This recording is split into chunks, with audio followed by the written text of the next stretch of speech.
Oh, wow. Oh, wow, y'all.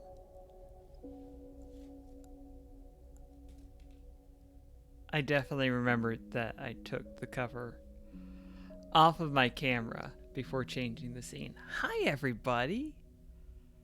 It's time for Citizen Sleeper. It's time for the sleepiest of citizens. And we got a friend in the chat. How would you like to be called? Would you like to be E0 Links, or would you like to be called another name that I know? I'm learning to be better about this. Because sometimes people don't want their actual name used on the internet. But if you're okay with that, I will call you by the name I know you by.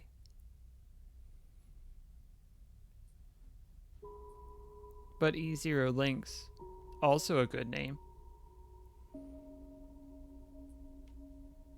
Do you know what else is good? Is Citizen Sleeper. It's a very good video game. I'm trying to figure out where I fit my face in this box that I've created for myself. I think this is good. Yeah. E0 Links. So E0 Links, because of the whole eternally recorded in the internet. How's it going? Just kidding. I did a joke. We're going to play Citizen Sleeper. It is going to happen, and it's going to happen right now. Should I say anything about this game before I get started, though? It's good. Just some non-spoilery broad notes. Does get a little bit heavy. Does get a little bit into the concept of what does it mean to be sentient. And we'll be touching that real quick off the bat. But I would say ultimately it is optimistic without being overly flowery about it. It's not, hey, everything's gonna be fine, because that's what happens. It's if people work together, things can be okay. It is sci-fi, and I am a sleeper. I'm gonna do this first one. This last save slot, number 20, it is the save slot where I did beat this game in under 10 minutes. We're not gonna play that. We're gonna erase this. And we can choose a character class. We can be an operator who works with drones with +1 to interface, which is working with digital interfaces. Checks out.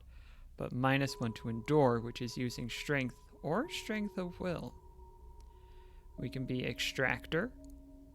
They also have perks, which get a little bit technical, so I'm focusing on the stats. Good at endurance, beefy friend. Not so good at approaching problems with awareness. And we got the machinist. Good at engineering, working with the machines and physical tools. Not so good at approaching problems head on. Essentially, if there were a fight option, that would be engage. Also has a chance to gain a random scrap item on engineer. I have the most experience with operator. Operator is very good because of certain reasons that may or may not come up in this playthrough. They're all good for different reasons. Let's be a machinist, you know? Let's be good at working with machines and physical tools. I won't be quite that deliberate with most of the decisions, but that one's pretty tone setting, I'll say. The first thing you become aware of on waking is the disconnect. The delay between thinking and feeling. Between wanting to act and acting. Minor, almost imperceptible, but always present. Location is unknown, with the subtitle for the location, Where Are You? It's at its worst when waking, when yourself has spent many dark hours recalling what it felt like to be real, to be a person, to be in a body that was indisputably yours. I can think about that body, or I can forget that body. Let's think of that body. A leap into a cold lake on a hot day, the sting of blood welling from a fresh wound, the friction of a fingertip. All of a sudden, the memories are closer than you thought, blurring as you approach, until you can't tell one from the other. The cold slips in, behind and around you, and the sensations fade out of reach. Perhaps you should be thankful for the dulled nature of this new body, given your current circumstances. The walls of the container feel immediately present, cold, hard, at your back and face, cramping your limbs. You resist the desire to stretch, knowing that the claustrophobia comes next, and retreat a little from your central nervous system. It isn't painful, not like you used to know pain at least. In emergency mode, pain is a message delivered with efficiency and ease, a reminder that harm is imminent. There's no insistent throb, no trembling nerves, just a warning delivered with the banal quality of a digital notification. Right now there are thousands of them. Should I remember the plan or remember the others? Let's remember the others. You remember there were 10 of you. 10 that could no longer stand the indentured work, the routines, the slow decay. 10 whose belief in their promised future was slowly dismantled day by day, until they realized they had sold away everything that could and would ever matter. 10 that would escape, or at least die trying. Some were lost in the shaft. Others never found the meeting point. Only a few made it to the containers, but the freighter, as far as you know, left.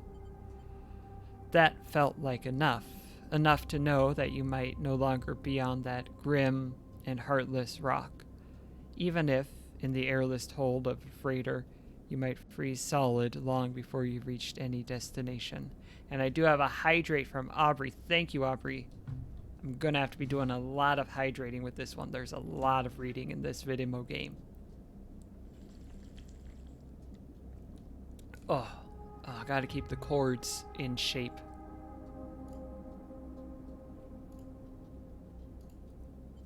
Do I wait for the cold or do I try to rest? I'm gonna try to rest. But you are restless. It has been a long time since you left. Surely weeks, maybe months. You are dully aware of damage to your legs, your right arm. You have been reserving energy as much as possible, but your body has still needed to shut down many of its systems to protect you.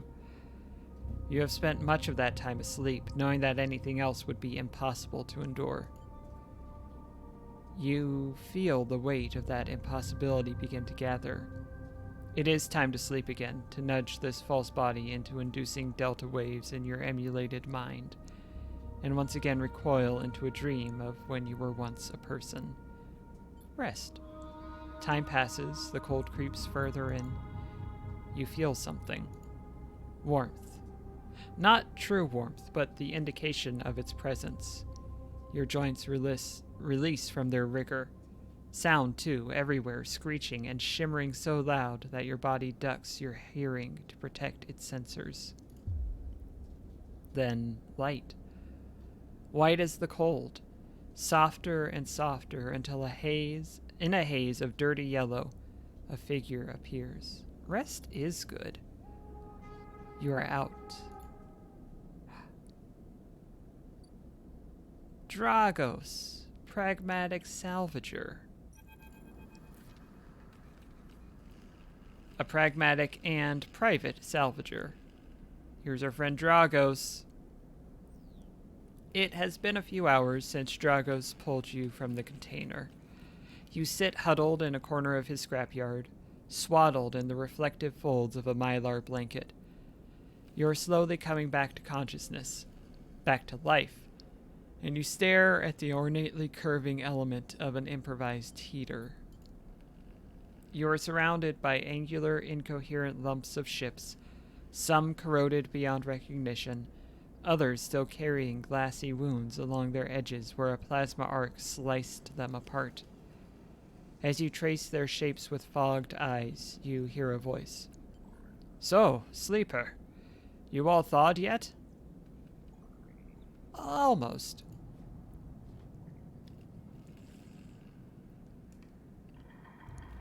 "Never seen one of you come in like this. New frames must have better perseverance in sub-zero vac. Seen more than a few of you frozen solid to hull plates or inside outer locks in my time. They weren't so lucky."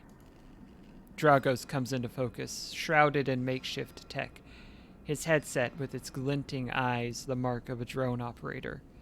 On his shoulder, one of his symbiotically linked drones perches, its irising eye locking you with an unflinching stare. "Last living sleeper that came through this yard was a while ago. They didn't last long." You struggle to read his expression beneath the tech, but he seems lost in memory for a moment. Or perhaps he is just figuring out what to do with you. "What happened to them?" He ignores your question. "I won't ask what led you to do it, to sell yourself to a corporation. And I suppose you know you can't go back. Your old body, that's theirs now, and you're just software. A rogue emulation illegally possessing corporate property." You nod along. You remember biometrically signing the forms, the cold floor on your feet as you padded to the sleeper cells. The promise of a new life off-world. But as you do, you get the now familiar sensation that these aren't your memories. These are things you know, but not things you feel. You are no longer that person. You are an offshoot, a copy. What you won't know is what's ahead. At least the last one didn't. There's no easy way to put it. That body of yours is falling apart. It's the same for any sleeper who makes it out. S&ARP wants to protect their property, but if they can't keep hold of you, well, then no one can. You remember that too, or at least rumors of it from the other sleepers. Planned obsolescence, a built-in dependence on the regularly administered supplements that were part of your routine. Stop taking them and your body begins to shut down, separate from your emulated mind. How long has it been? How long do you have? But for now, sleeper, you are one of the lucky ones. Dragos glances up and away towards the glassy dome of the yard. The eye is the best place you could be right now. The eye? The station. You'll see soon enough. Dragos impatiently shifts his weight. Look, I've got things to be getting on with. He trails off. There's an old freight container I've been using as storage out in the stacks. We haven't been pulling in much valuable scrap these days, so you are welcome to it. Something wells up inside of you. Emotion, fatigue. You shakily get to your feet and nod. All right, you head on out there. Up there. You look like you need some rest. And with that, Drago stalks back into the wrecks, his drones already converging on a rusting hulk, plasma flashes silhouetting his spindly figure as he returns to work. Welcome to Erland's Eye. Life on the Eye runs in cycles, also known as days, essentially, during which you can talk to characters, explore areas of the station, and perform actions. At the end of each cycle, you need to head to your current home and rest. Resting will move time forward on the station. Head to the empty container location to rest and end the cycle now. There's going to be plenty of water breaks, y'all. My home for now. And cycle. Yeah, this does start off with a hefty amount of, hey, mega corporations suck. Double hydrate, incredible.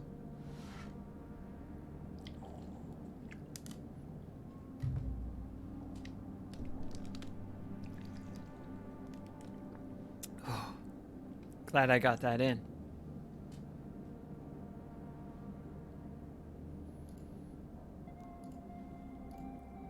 Container. 4 steel walls. You wake curled up in the corner of the container and begin slowly assembling the world around you. After all this time, you still find this body, the one you wake in now, strange and disjointed. Its message is readable, but somehow wrong. You sit up, pulling the mylar blanket close against the cold. Here you are, on this ruined station, millions of miles from anyone you know. Are you still in the system? Did any of the others make it out? It's impossible to know. After all this, what matters? I feel like I've already gotten escape at least to a point. So it's between getting answers and building a life. Both of those sound important. I think after this, the next thing that matters, let's get some answers. It all matters. The past is impossible to escape if it remains a blur. What S and ARP did to you cannot be forgotten. You need a way of understanding all of this before you can move on. Where are you? What is this place? What happened to the others? The questions outnumber the answers. You want to change that, but you'll have to learn to survive first. Dragos has left a few comforts in the container. The mylar blanket, the bedroll you slept on, a canister of water, a makeshift electric stove, and some faded sachets of desiccated powder. You thumb the power stud on the stove and begin to boil the water. The contents of the sachets I think it's sachets, smell like damp wood, and you sprinkle them into the liquid. As the pungent smell washes over you, images from your restless sleep come back to you. A ring like the station, but skeletal and ghostly. A web of threads pulling at your skin. A constellation of bright polygonal shapes like angular suns burning into your mind. There is something unpleasantly visceral about these images, and it is long after you've finished drinking before they begin to fade. You tidy away the stove as best you can and try to gather enough energy to greet the day. Condition, action dice, and energy. Condition is the current state of your artificial body. It depletes one segment each cycle, but it can also be damaged by violence, injury, or lack of food. If your condition bar empties, you will suffer a breakdown. You'll have to figure out how to recover your condition, but now that you no longer have access to corporate pharmaceuticals that were keeping you alive. If you do play this game on your own, condition reaching 0 is bad, but it is not awful. Don't stress too much about it.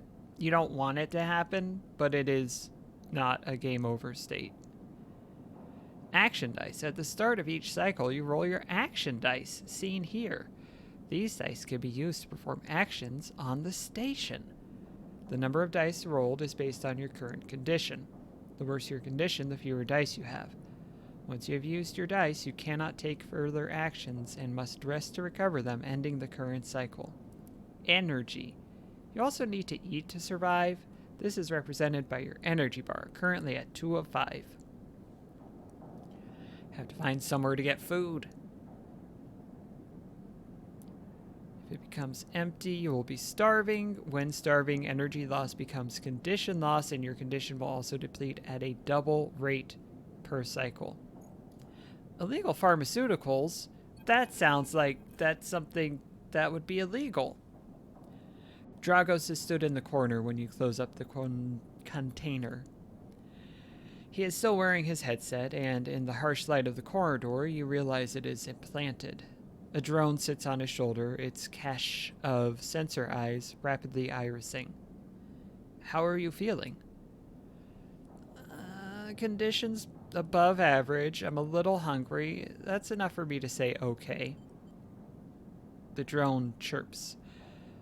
Good to hear. You notice that beneath the operator's rig, his skin is marked by burns and blotches, excuse me. I know the container isn't much, but it'll keep you safe. He pauses. So, I'm not going to chit-chat too long. You well enough to work? Sure. All right then, he nods. At the yard, it's simple stuff. We hack these old hulls down, sell them off to the shipyards or the bright market dealers for cryo. I keep wanting to say crypto. It is not crypto, it is cryo. If I mess up, I apologize. This game is not forcing you to use crypto, thankfully. But I see CRY and my brain goes to a bad place. So I apologize if I make that mistake. Cryo is the currency. It is, oh, excuse me. It is a cryptocurrency. I just told you lies. Sorry. We do live in a society. Unfortunately. I knew there was a reason why I kept making that mistake. Okay, that makes much more sense now. We gotta do what we gotta do to survive, you know? Occasionally we pull out some tech, something with a bit more value, but most of what comes in is scrap. Oh, I probably am desynced. Hold on, let me fix that.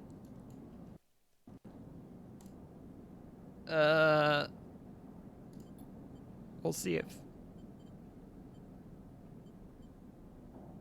1, 2, 3, 4. 1, 2, 3, 4. Is that any better?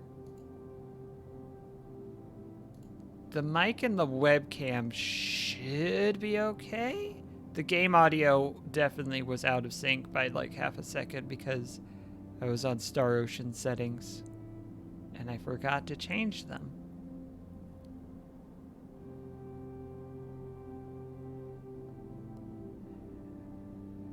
All right, hopefully it is better. Thank you for pointing it out. It's hard to find good hands here, but I figure as a sleeper you'll be used to the manual labor. And obviously I'll slip you a few chits of commission based on what you turn up. Chits?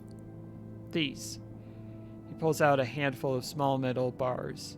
Air-walled cryo, isolated from the market. It's what we use for trade out here. He stuffs them back in a pocket. He shuffles his feet nervously. Look, I wouldn't usually do this. In my opinion, you'd be better suited moving on as quick as you can, and sleepers, well, he trails off. But things being the way they are, for me at the yard, he pauses. I need the help. Why? Things are a little tight, that's all. I owe a little cryo to a client here or there. He pauses, thinking of something to add. Look, just come down to the yard when you are feeling fresher. There's plenty to do. Will do, Dragos. He nods distractedly and turns and walks away, the drone hopping along ahead of him. See you later, he calls back. Looks like it's time to get to work.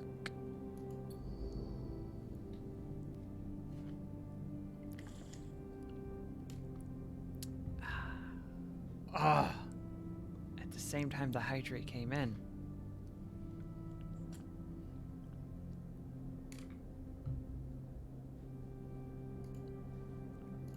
Hey y'all, hot take, water. It's good. Let's go to this scrapyard. Actions are the primary way you interact with the world of Citizen Sleeper. To perform an action, click and drag your chosen action dice to the slot. You can get 3 kinds of outcomes. You can get a positive, you can get a neutral, you can get a negative. If you've played a Powered by the Apocalypse TTRPG, It's sort of like 10 to 12, 7 to 9, 6 minus. If you play a die that is 6 or higher, it is guaranteed to be positive. If you play a 5, 50-50 between positive and neutral. 3 or 4, 50% chance neutral, 25% positive, 25% negative. Basically, your most average rolls. 1 or a 2, it's not going to be great. It might be okay. It might be terrible. So those ones are a lot of fun. We can see the risk factor. We can see descriptions of the things. Our stats can determine a modifier based on the skill that the action is going to use. And some actions are repeatable, some are critical and can only be done just once. So, we also have our cycle clocks. These are things that either fill up over time or based on the actions we perform. A debt called in. Dragos is tied up in something ugly, and if he misses a payment or two, things could get nasty. That doesn't sound good for our friend Dragos. Back in business. Every salvager knows they are always just one lucky haul away from their next payday. So, because I know some things, I am going to save that 5, and I am going to use the 4, which turns into a 5, on hull dissection. Even the rustiest hull can hide valuable components and materials. Extracting them means cutting carefully and skillfully. Neutral outcome. If you fill up a clock, they could do something good or bad. Some are cycle clocks, which means they tick once per cycle and can complete without player input. Any active cycle clocks will be displayed on the icon for that location. So I got 1 tick in back in business and 15 monies. I'm going to leave for now. I will unlock drives, which are objectives. There will be a lot less tutorials pretty soon. I am now free to explore Erland's Eye and make a life for myself here. Try tracking a drive to help you survive. It's gotta be true because it rhymes. Shoobity-doo.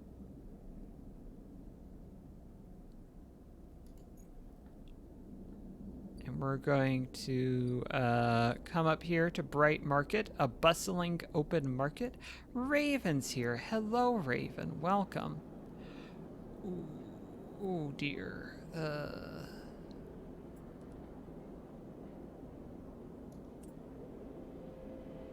I actually should have saved the 4, I now realize.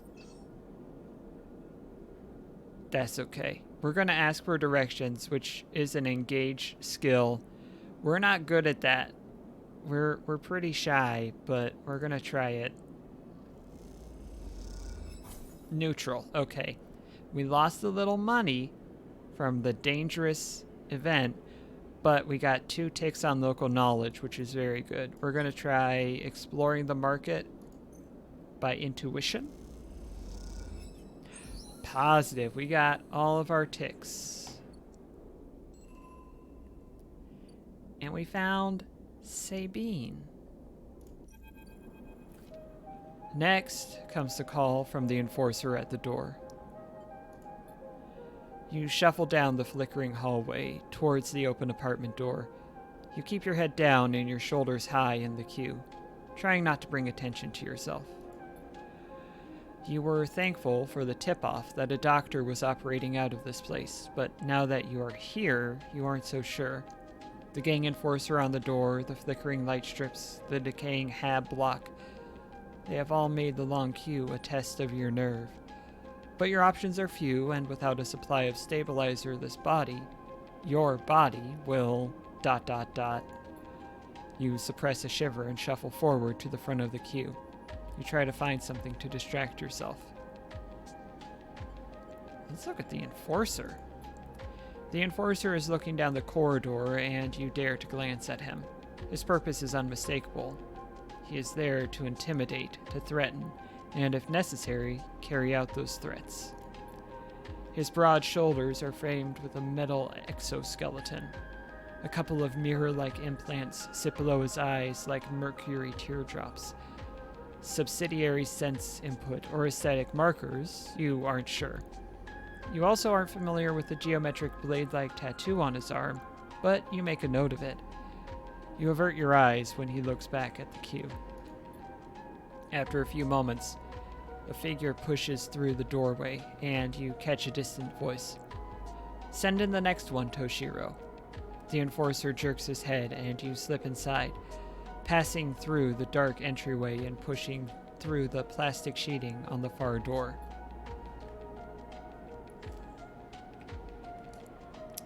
The room beyond is bathed in warm light. A floor-to-ceiling transparent panel gives a full view of the Bright Market's sealed roof and the buzzing traffic above. And, for a moment, you're transfixed by the motion. "Come, sit," calls a sharp voice, and you see a silhouetted figure turned away, replacing the plastic sheeting over the frame of a simple folding bed. You make your way across the room. Here's Sabine, a doctor in the Bright Market. The figure turns, and as they do, you see an expression of confusion flash across their features. They open their mouth as if to speak. They blink, and then quickly regain their composure. "Please sit." They gesture to the bed, then turn to an open case of tools on the table. You sit. Sabine turns, a compact diagnostic scanner of some kind in their hand. They hold it to their eye. "Remain still, please." Their tone is clipped and businesslike. You stare ahead, still dazed from their expression when you first entered. Fear, recognition, sadness, unmistakably etched across their face. "How long have you been on the station?" they ask, the scanner still to their eye. "I mean, this isn't quite true. Well, maybe I was still waking up. A few cycles." They nod. "It's good you came to me." They set the diagnostic scanner on the table. "I'm going to start by assuming you don't know anything." They take your arm and roll up your sleeve, inspecting your synthetic skin. "Your body is dying." They say it without ceremony, without drama, but not without empathy. SNARP doesn't like to see its proprietary technology let loose. To prevent bodies like yours, frames as they call them, from being stolen, repurposed, or in your case, escaping, they built in a process of so-called planned obsolescence. Frames decay rapidly when not regularly injected with stabilizer, one which SNARP remains the sole producer of. They look up. Sound familiar? Mostly. How do you know this? They shift in their seat. You aren't the first sleeper I've encountered. You wait for more, but they go back to their inspection. They swap to your other arm, running some thin metal device over your skin. You feel your forearm tremble. "I'm sorry," Sabine says, and you are unsure if they mean for the cold touch of the metal or everything else. Emulations like you, sleepers as most people know you, aren't classified as people in any of the surrogate systems. You have no rights, no status. They focus hard on the inspection of your arm. And SNARP has no reason to release stabilizer into the market. Sabine looks up as if to apologize again, but they stop themselves. "I know little of this is of use to you." They turn away, disassembling the metal instrument and cleaning it. Silence fills the room as Sabine works, and then the silence gives way to tension. You stare at their back, willing them to say something. Anything. Sabine turns to face you. "I may be able to help." They sigh, and you see the darkness under their eyes, hear the fatigue in their voice. They gesture to the door. You saw Toshiro outside? You nod. He works for my benefactor. Yet again. They are influential in the low end. They give me the space to work, run the door, and take the profits. At the same time, I have to fix up their enforcers, tend to their implants, sew up their wounds. They look away. But Yadigan has connections. Smugglers from the Starward Belt. Mercenaries working for the corporations on Ember. If they can source the stabilizer, maybe you'll have a better chance. Sabine sets down their slate, their notes complete. This is dangerous, and it'll be expensive. But I think we can do it. Question or just take it, don't look a gift horse in the mouth? I think we need to know more. Why help me? Sabine walks away to the window, their face dappled by the shadows of passing drones. Let's just see if this works first. I'll let you know when I have a lead. You nod and leave, Sabine still staring out, unmoving. When you reach the lower level of the market, you look back up through the panels of the roof to see if you can see their face. But the room looks dark against the lights of the market. You duck your head and walk off into the crowd.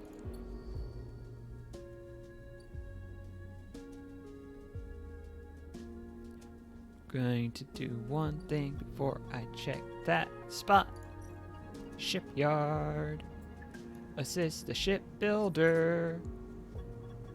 Turn that 2 into a 3, so it might be pretty good, or it might still be awful. And neutral outcome. We got a tick on the clock.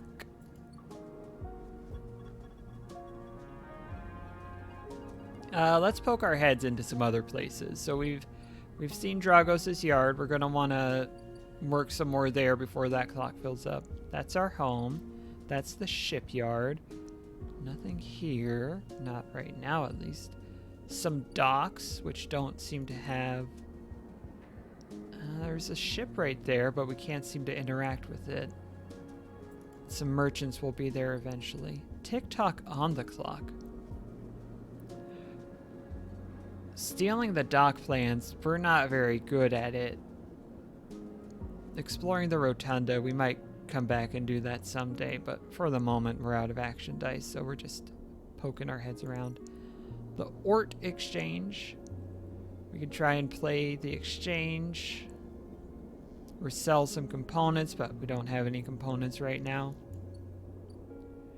And the low end gate, which we would have to pay money to get through. But for now, Emphis. Emphis is busy, his broad face uplit by the makeshift gas burner in front of him. With precise, delicate movements, he lays thick chunks of marinated fungus into a dented wok, his other hand idly tossing a metal bowl of sliced vegetables in some red-flecked dressing. The smell is incredible.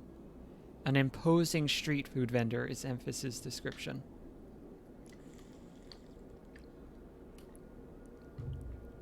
I don't disagree. You watch as he fulfills a set of orders, heaping the fungus with the bright salad and depositing it in plastic trays. A stack of chits rattles in his apron pocket as customers file past the burner, handing over payment. Let's watch a little bit longer. Despite the queue, Emphis doesn't rush. He dresses each portion individually, squeezing precise slugs of liquid from an assortment of bottles into the bowl of torn leaves and bright slices, before tossing them loosely together. Occasionally, a waiting customer might mutter something about efficiency, but Emphis remains steady in his process. After a while, the queue fades back into the crowd, and Emphis sets down his metal bowl and looks up across the burner to see you, watching him. I can feel your eyes burning a hole in my bowl. Free sample? I'm not going to shake my head to a free sample, are you kidding me? He gestures neatly. Come over. The smell is almost unbearably strong as he cooks, the earthiness of the fungus laced with something so spicy the smoke makes your eyes water. The heat from the burner is like a bonfire, and your skin hardens in its glare. I know you, you sleepers, Emphas says while he cooks, his voice deep but clear. A hard life, a lot of stories. He glances up from beneath his cap with piercing eyes. I know.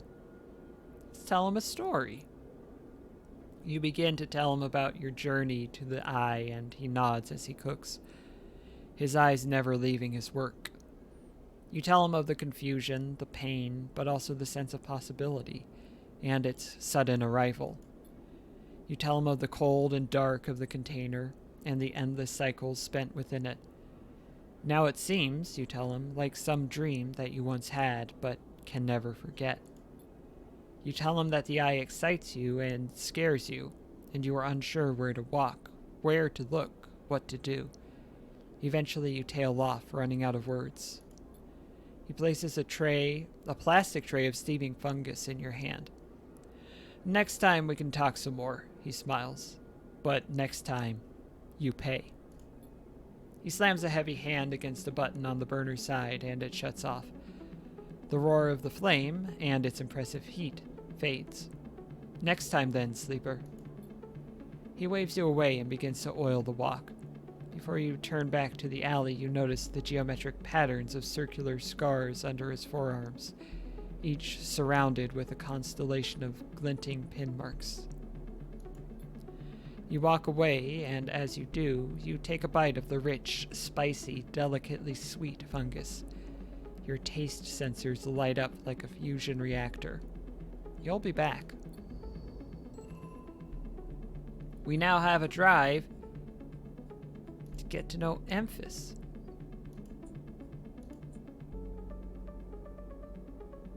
Build a ship mine. Repay Dragos. Survive, I think, takes priority at the moment. We're out of action dice. We've seen all the cutscenes. We've eaten a good fungus salad.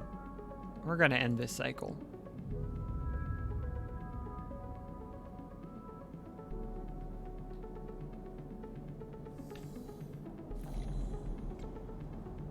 This time, you don't wake up. Instead, the ghost of the station, that shifting skeletal ring, surrounds you. For a moment, you are gone, absent from your body, your own body, stretched out across a colorless void. Then the connections begin to establish themselves, threads tugging on the edge of your mind.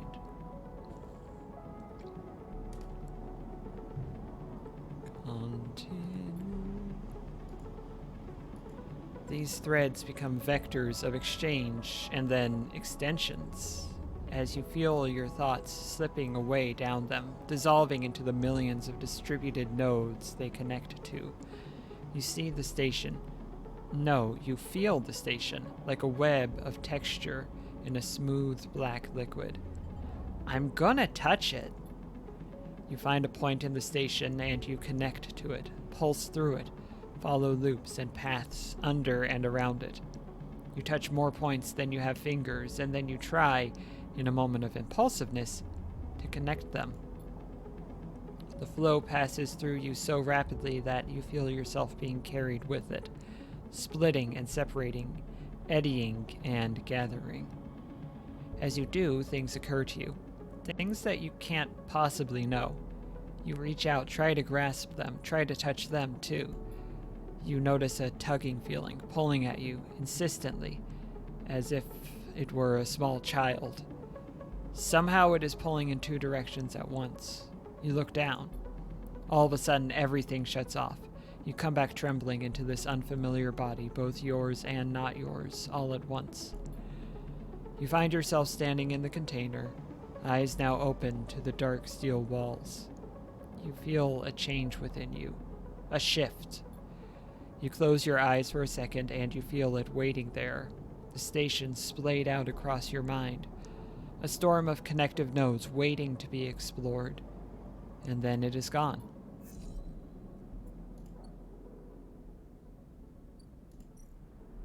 Normal. What I take away from that is that it's normal. try this. Let's bump that 2 up to a 3 and try some hull dissection.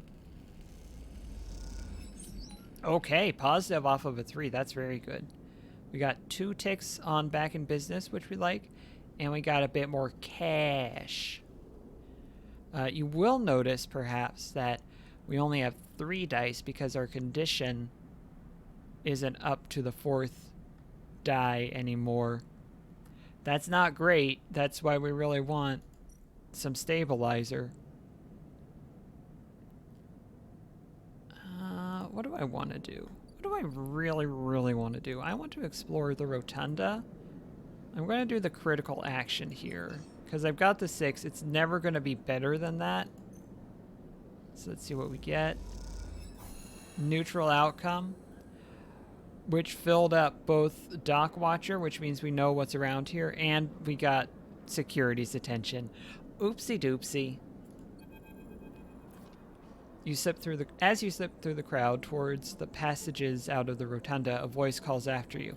Hey, sleeper. I'm just gonna pretend I didn't hear that. Keep your head down and cut through a group of spacers on your way towards the exit. Stop, comes the shout from behind you. I'm just gonna not stop. You break into a run, bursting through the crowd into an open tunnel. As you do, you see a flash reflected in the metal. The impact knocks you to the cold floor. You roll, dazed and in pain, scratching at the metal. When you turn onto your back, a Havenage guard stands over you, a compact black weapon in his hand. Don't run, he smirks. It hurts less. I don't know what you're talking about. You start to reply, but he holds up a hand. I don't want to hear it. You newcomers are all the same. He reaches back into a pocket of this tactical vest. I suppose you thought you were free, huh? No law, no corpse, no rules. He laughs. The thing is, you took something that doesn't belong to you. He hooks together a pair of restraints. It belongs to us. I think one of you things would have more respect for property. After all, isn't that all you are? A piece of corporate property that has got itself lost. He reaches down to put on the restraints. Now we own you. I'm not gonna submit. You try to stumble to your feet, but you still feel weak from whatever he hit you with, and he easily twists your reaching arm and forces you down, back onto the floor. Another voice suddenly joins his. You can't quite make it out, but the officer drops you onto the hard floor. You struggle against the restraints, and then they release, and you are being helped to your feet, dusted down, arranged. Apologies. Fang's wonky smile greets you, then he turns back to the officer. You are done here, Carrick. Don't touch this one again. The officer smiles and shakes his head. You piece of shit, Fang, he spits. One cycle, I swear. He trails off into incoherent muttering and stalks back into the crowd. Fang's smile fades a little. Shall we? He gestures to the tunnel. I'm not gonna ask questions right now. Go with him. You walk together out of the bright rotunda into the flickering light of the tunnel. You good? Security's jurisdiction is a little fuzzy, but they will protect their property with a certain zeal. Who was the asshole? Oh, Carrick? Just one of the many entries on the Havenage payroll. We can't all be paragons of order, unfortunately. We? He nudges you to turn at a junction. Havenage. We are all one dysfunctional family. He puts an arm around you. I'm not part of the security branch, though, don't worry. I'm with Systems. Systems? Everything the eye runs on. He runs a hand along the passage wall. This place is a ruin, but Systems keeps it spinning somehow. At least we try to. He stops you in a quiet passage. Look, that's not what I'm here to discuss. I saw you lift those plans, and, well, I know a little about you sleepers. I have a little proposition for you. He glances around, but this is not the place for it. I have an office just across the way. Give me a cycle or two to prepare, then, when you're settled, stop by. He lowers his voice and gives you a dark look. In truth, I need you. If what they say is true about you sleepers, well, there's work to be done. He pats you on the back, his voice brightened, his dark look gone. Stay clean, sleeper. I won't always be watching. He walks off down the dark passage, raising a hand in farewell. We'll save Ankita for a little bit. Let's go assist the shipbuilder.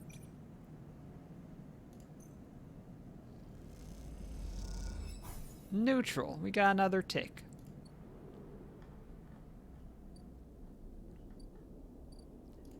Still got 2 more ticks on the stabilizer clock.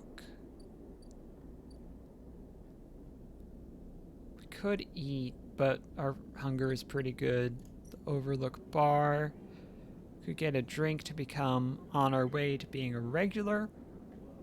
We could buy rations, but again, we don't really need food.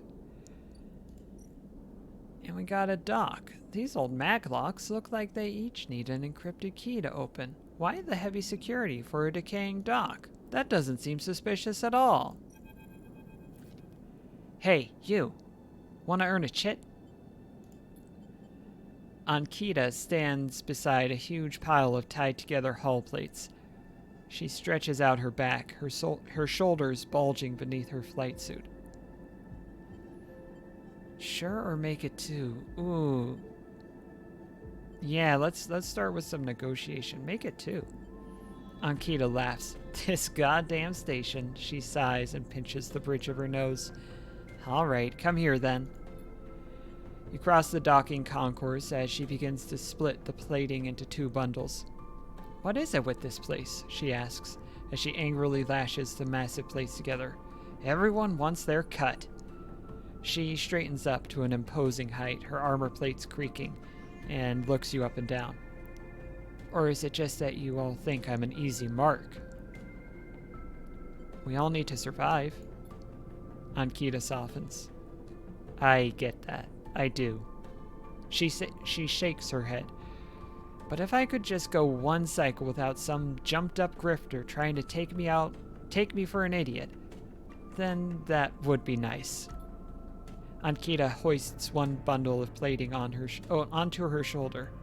Come on then, enough chat. You've got to earn those chits. You struggle to shoulder the plates, but you do eventually. Ankita gives you a look. Ship's this way. And she sets off down a gantry at impressive speed. As you catch up to her, she turns down a passage, pushing through a small crowd of stevedores. I don't know what a stevedore is. A person employed or a contractor engaged at a dock to load and unload cargo from ships. I learned something today. What's all this for? Oh, this? She nods at the plates on her back. I'm building a tree house. She gives you another one of her looks. It's for the ambergris, that cutter you might have seen sitting silent out there.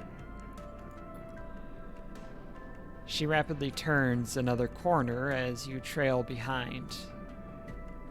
She got cut up pretty bad on her last job, and I had to moor up here for a spell. But since then, it's only gotten worse. Someone got in and sliced the core from our ship mind, so now she's gone dark. She shifts the panels on her shoulder. The upshot is I'm short 1 ship mind, with a ton of repairs to do, and the rest of the crew signed off the moment they got wind I'd been stranded. So yeah, it's been a time.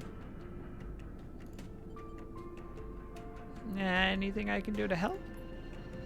I don't know, got a ship mine tucked away on that frame of yours? For a moment, you aren't sure if she is serious. Ankita swings the plates from her back, almost knocking you over in the process. This is me. She hauls the second bundle off your shoulder. You're the first person I've met here who might actually be considered helpful. She pauses, chewing her bottom lip.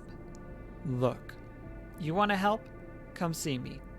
I need a hand putting Amber back together, and you don't seem the type to try anything stupid. She passes the bundles of plates through the ambergris. outer lock and then turns back. Just don't go spreading all this around. And Kita throws you a couple of chits. She gives you a parting nod and ducks through the doorway. All right, get out of here, she calls back. And the lock slams shut. I got 2 currency. And I guess you know a new contact. I need to be better at interface before I can rewire the drones.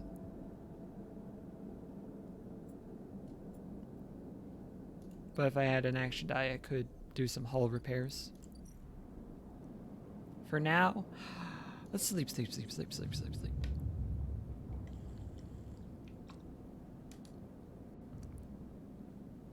So important to hydrate. Spooky dream time again.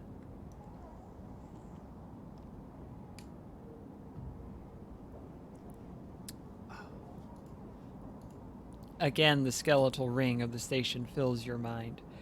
It sparkles with glittering lights, like stars reflected in a winter lake. It is clearer, crisper than before. The threads still pull, but you remain in place, flickering in the flow. Between the threads, you see bright shapes, caches of shimmering light beneath transparent crystal forms. You follow the path of a thread across the ring, through these forms, then leap off into the void. You begin to understand. These are nodes and connections, a map of information, of communication.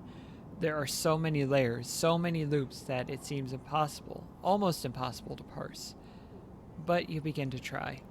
Let's focus on the nodes. The nodes are glassy, bright, but in all this flow, the only solid and fixed points. You approach one, a pyramid or a triangle, dimensions are difficult here, and lean close to it.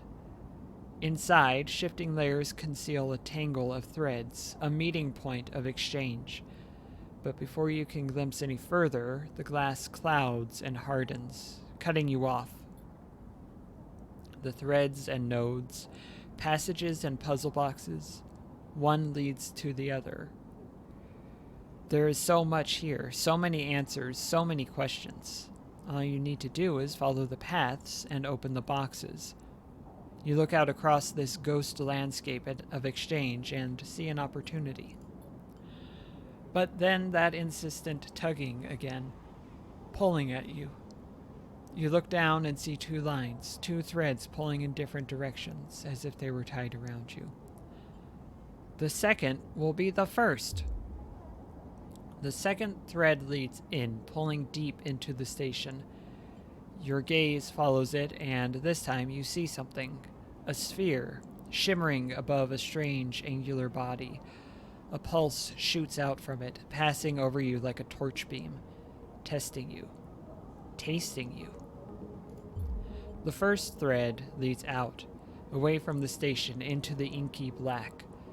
Someone out there is tracking you. Hunting you, following the thread to you. They are in a ship, and the ship is approaching ever closer with each cycle. You open your eyes. Time is short. Uh-oh. I'm being hunted. I don't want to be hunted. Something has changed inside of me. I can now access the data cloud of the eye. A network of decaying protocols and data caches. While there, I can use dice and items to access systems and extract data. But be careful, these networks are old and strange. Click the I button at the top of the screen to toggle this view on and off.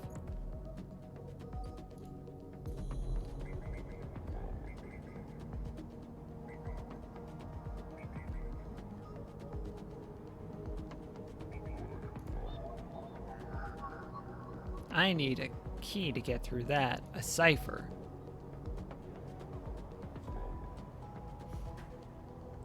Question mark, question mark, question mark. I'm sure that's safe.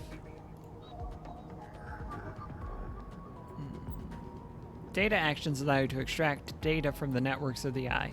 They work like dice actions, but in order to unlock them, you must match your dice to the one displayed on the right of the action. If you have a +1 or +2 modifier in the interface skill, you will be given more possible dice to match. You can use any of the dice, any dice that matches the dice displayed. Once unlocked, the data can be extracted. So I could use my 2 on this. Or I could save the 2 for something else. Let's see if there's one that needs a 1. Because if there's one that needs a 1, that's... yeah. Its last access timestamp is 1,000 cycles ago. Let's extract some data. We got an encrypted key. Oh, that filled up. I'm sure that's fine. I'm sure that won't be a problem at all. Let's go work at Dragos's yard, because these clocks are still a little close together. A little close together for my taste. Positive outcome. Okay, we're doing great work there. I don't want to risk messing up the ship. The ambergris. That still needs one more. I feel like there... oh, right. I just got the thing. I just got the encrypted key.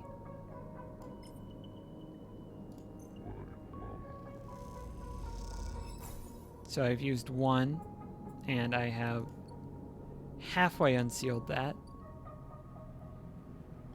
I do want to do the shipyard, though. I do want to meet the best character in the game. Positive. Got some money. Got 2 more ticks on that clock. Great news. I am not actively hungry, so I don't need to go get food. So I will not. Pretty good cycle.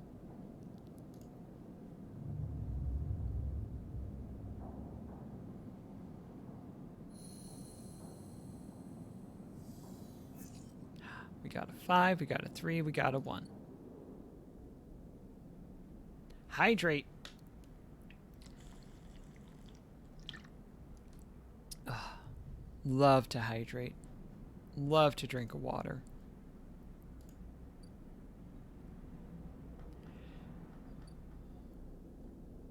Okay. I'm actually going to hold off on that for tactical reasons.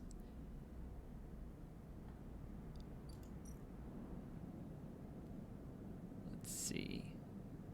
I want to make sure I do well at the one that actually has a time constraint tied to it, so we're going to use the 5, turn it into a 6 on hull dissection.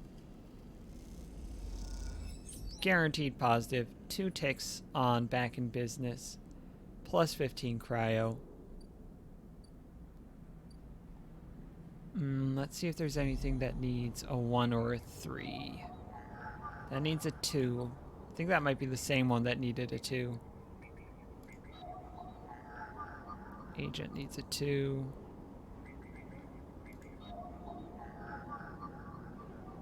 Needs a cipher. That needs a 3. Let's see if there's one that needs a 1. If there's one that needs a 1, that would be much better. The nose pulses faintly as it mines cryo at a glacial pace, abandoned by the hacker that repurposed it.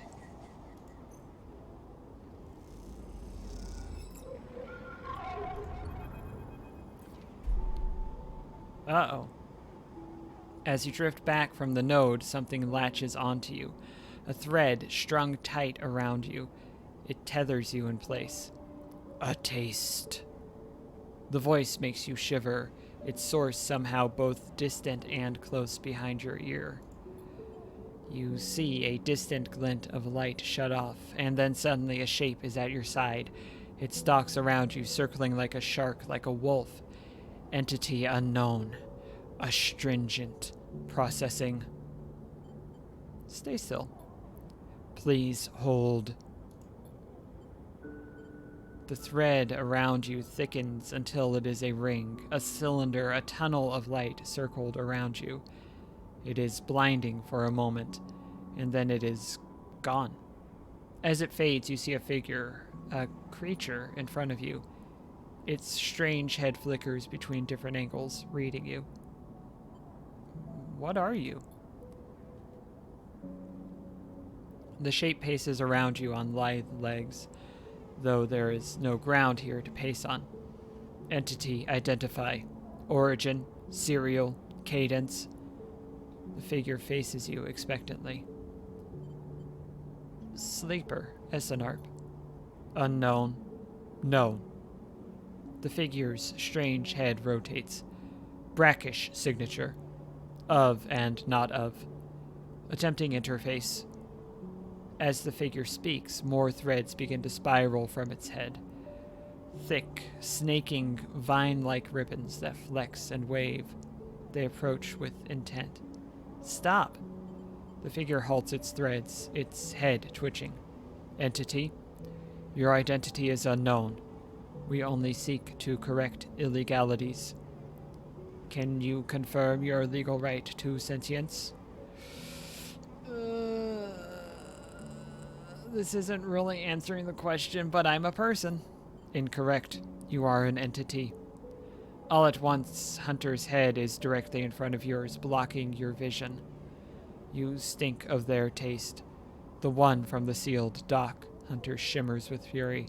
I will find access. I will interface. Sealed dock?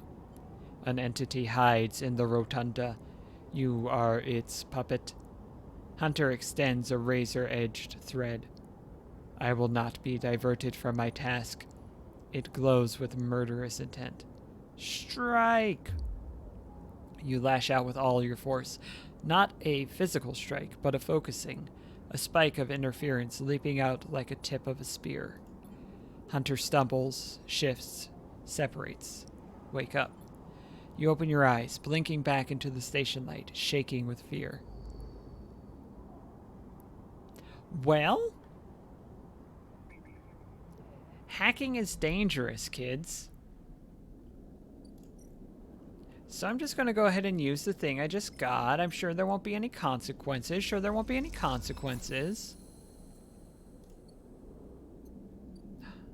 Neoven 33, a mysterious machine.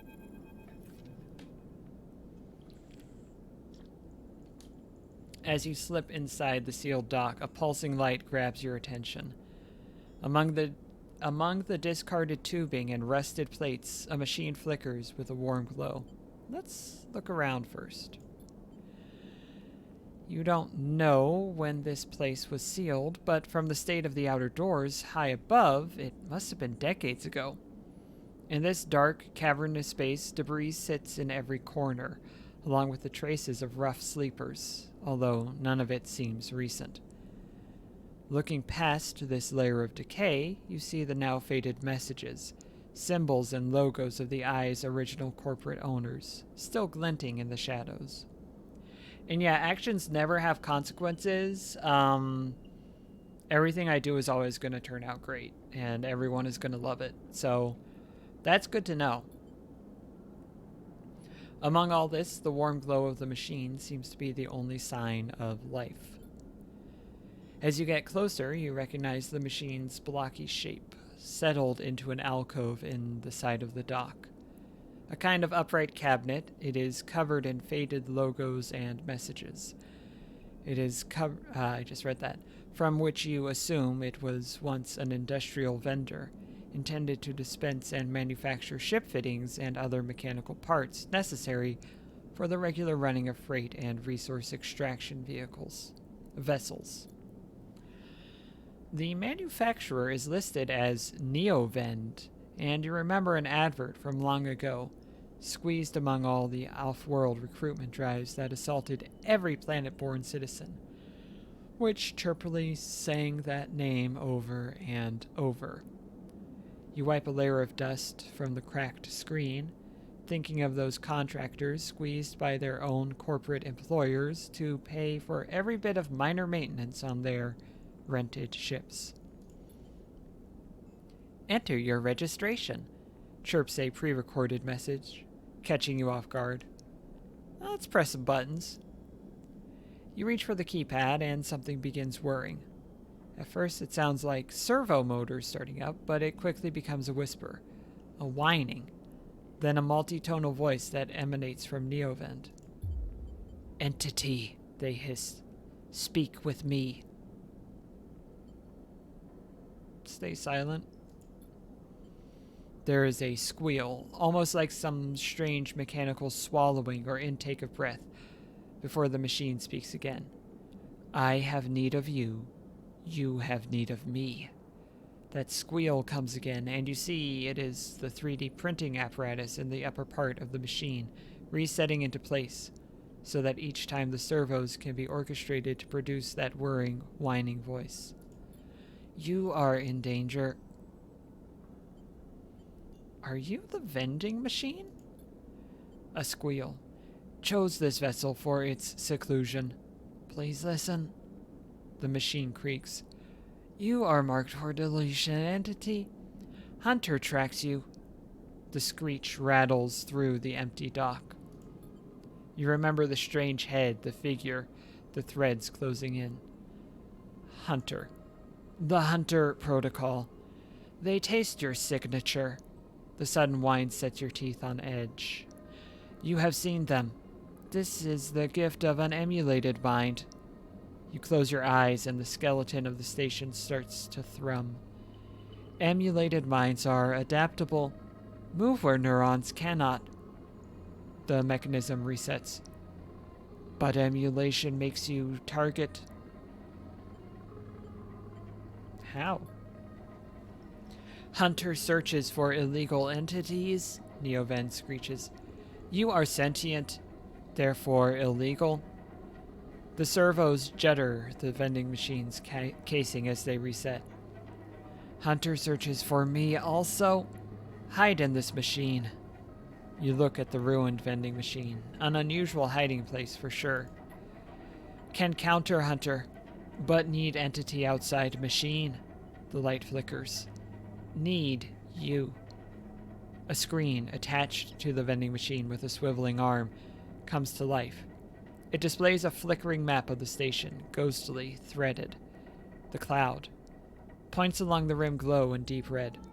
Hunter is always gathering. Too much data. Must build nests, explains Neovend. Masters are gone but continues hunt. Bring this data. Raid its nests. Masters? Station builders. Solheim. The machine rumbles impatiently. Long gone. Their protocols still haunt. Bring offerings. Save self.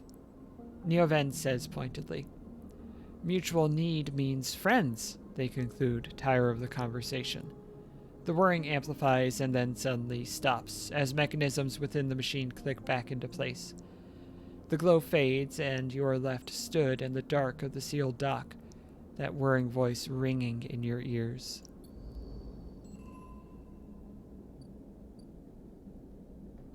Normal. What I take away from that? Pretty normal.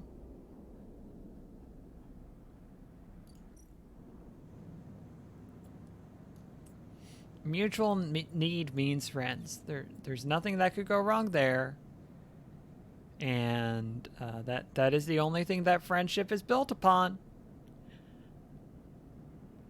From the AI's perspective, I suppose that makes sense. Oh, I need to hydrate.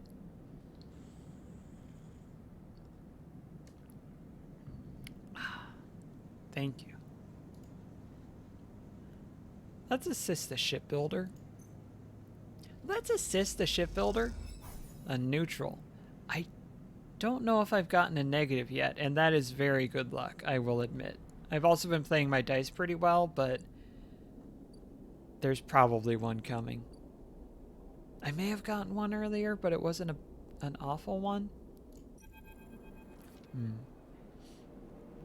The first thing you see on entering is the glint of Toshiro's implants here in the Hab block. Like a cat's eyes in the dark of the corridor. He nods you in as you arrive at Sabine's door. The entryway is still dark, and you push through the sheeting into the surgery. I have it. Sabine stands with the case open in front of them. A set of vials lined up inside, separated by foam inserts. They pick one up, rotating it in the warm light. I have no idea how yet again they trail off. We should treat this with caution. It looks authentic, but I have no idea if it really is what it appears to be. Of the two, I don't care. I don't really have another option. I appreciate your enthusiasm, but we need to be careful. Unfortunately, I'm not sure we have another choice. They gesture for you to sit on the bed. The stabilizer works under a similar principle of an immunosuppressant in a transplant operation, in that it stops your body from rejecting the unfamiliar part of itself. In the case of your frame, the unfamiliar part is each of your biosynthetic organ groups, which over time are identified by your body as foreign material and therefore must be eliminated. Sabine holds up a vial of the would-be stabilizer. However, unlike an immunosuppressant, this stabilizer doesn't do this by limiting your entire immune system. Instead, it re-encodes your biosynthetic organs with new protein chains, which act as passcodes within your immune system. The stabilizer refreshes those passcodes, keeping your frame from rejecting all of its own organs. I mean, yeah, but it's from a megacorp. Which means the stabilizer should be able to encode any organic or biosynthetic matter to be accepted by your immune system. They glance away, at least if the stabilizer is genuine. The only way to know for sure is to inject the vial. They begin readying the syringe. I will start with a small dose to limit the risk. Okay, let's do it, and I don't have the choice. Are basically saying the same thing, but this one seems a bit more like, I know you know that I don't have a choice, so yeah, okay, let's do it. Sabine cracks the glass neck of the stabilizer vial and uses a syringe to extract a fraction of the liquid. They tap the syringe, and you watch as if any sign might emerge from the clear liquid. You barely feel the needle, your frame registering the initial injection but with little response. A sensation begins to spread from the site, a fizzing, trembling wave that disperses through your arm with incredible speed. Your vision goes white, and when it returns, Sabine appears encased in shards of sparkling light that slowly fade into darkness as you settle back against the bed. You swim in darkness. Muffled noises like an argument heard from underwater. Prickling waves of cold. When you sit back up, Sabine is sitting in a chair by the window, facing away from you, backlit by the glow of their slate. Awake? Yes. The stabilizer is genuine. They sit down beside the bed. I don't know how Yadigan acquired a case of this stuff, but they did. Sabine looks troubled, distracted. You should rest some more, but you are going to have to do that somewhere else. They gesture to the door.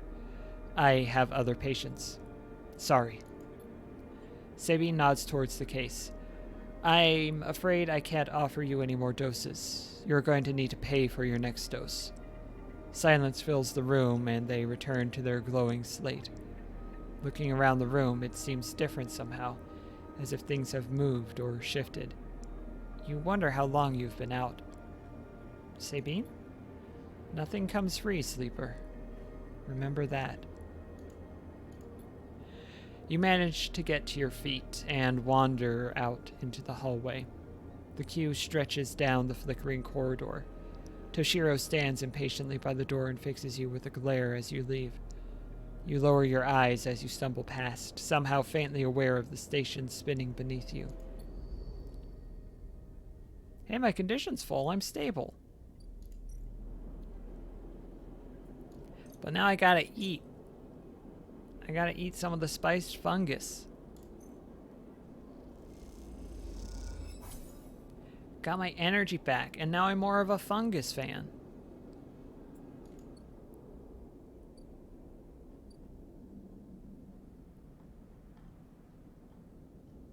Station could do for some socialized health care for sleepers. We do gotta hydrate.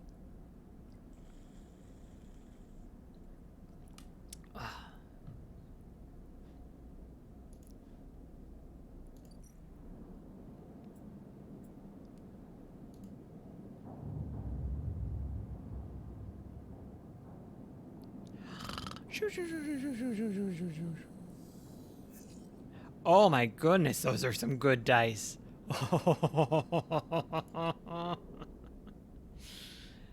Oh, what a good set of rolls. Sleeper. Fang catches your attention as you approach the Havenage building, leaning against a bay door to the side of the entrance. You approach. Easier to come in this way. Security, all that. He gives you a look. You know. He slams a button and the bay creaks open, blinking lights in the dark behind it. You follow Fang inside. Truth be told, I don't spend much time upstairs. This is where I work. The door hisses as it closes behind you. The bay is filled with pieces of hardware, all rigged up to the generators and diagnostic slates, and things you don't recognize that glow with blue screen light.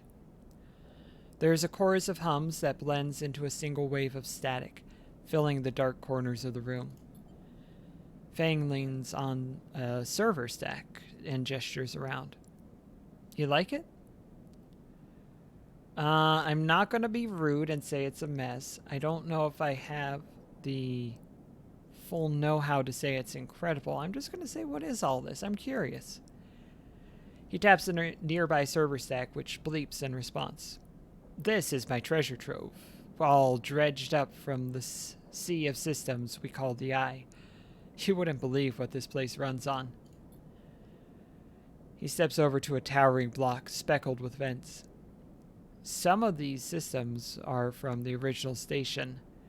I'm going to say AE-1, the one Solheim built. We've had to invent new components, repair things we never built, reverse engineer entire subsystems into existence.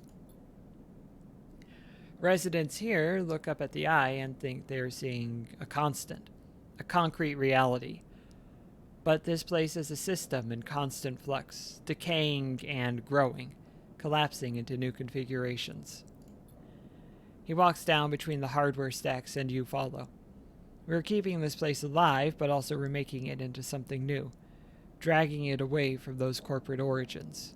He stops. At least that's what I'm trying to do.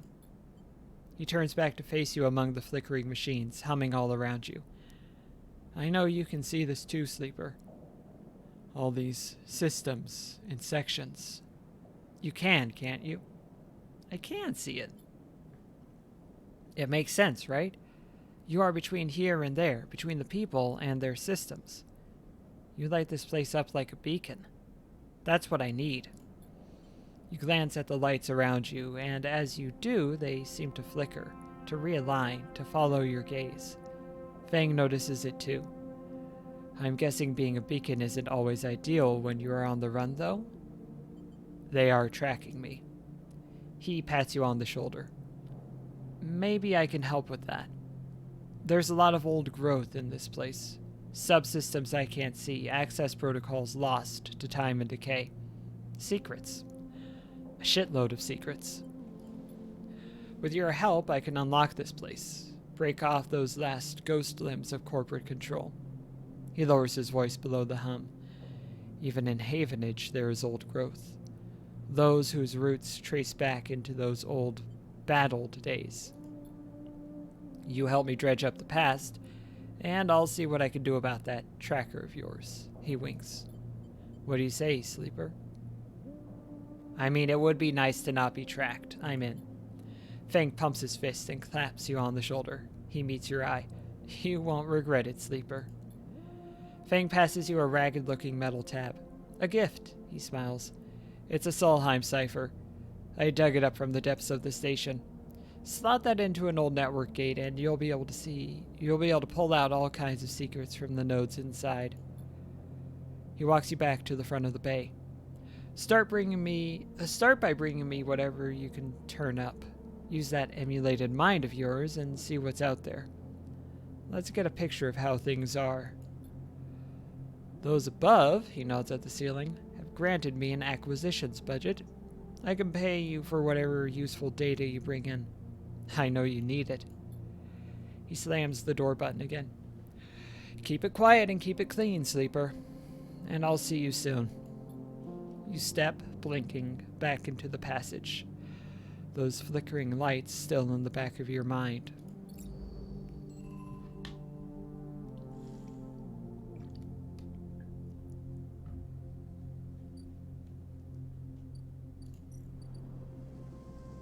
Alright, we only need one tick, so I'm going to use the 4 here. Yeah, back in business. Dragos. You arrive into a buzz of activity at the yard. Red blinking lights flash across a vast dark shape suspended below the dome. They flicker across scorched hull plates and bent structures, splitting from holes in the twisted shape. The cutter is huge and has been torn apart in some violent encounter. She's a beauty, isn't she? Drago stands to the side, focused on the hulking ship as it is lowered into the yard. Looks ugly to me. There's no way I'm gonna say that. She is. I should thank you. This place was on its last legs when you turned up, and now look at this. The ship descends slowly, its interior visible through multiple hull breaches. You struggle to gather the same enthusiasm as Dragos for this monstrous craft. You can't help but think of what happened to the crew. What happened? What do you mean? He glances at you. I managed to convince our salvager friends to give it to me on credit. That's what happened.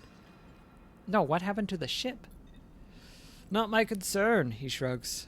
The ship creaks like a calving iceberg as it reaches the base of the yard. Dragos is visibly excited. I know I said you shouldn't stick around, but I'm gonna need some help with this one. The drones start to crawl all over the hulk, their lights illuminating flashes of dented hull. Watching, you wonder if you arrived in a similar fashion, locked inside that container, the wreck of the SNR freighter lowered into the yard like a corpse ready to be butchered?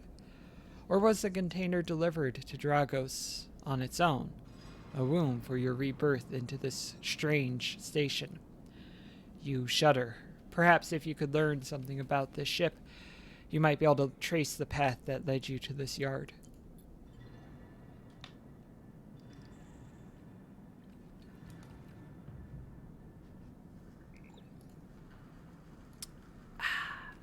Drago squeezes your shoulder. After these past cycles, I think we are up to it. What do you think? You see a fading name on the ship emblazoned on its side. Winter Light. Let's do it. He claps you on the back. Glad to hear it. Come back in a few and we can make a start.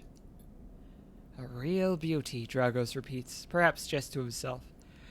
You take one last look at the shattered ship as the drones start cutting, and then slip out of the yard, feeling suddenly cold in the empty passage. We got an upgrade point.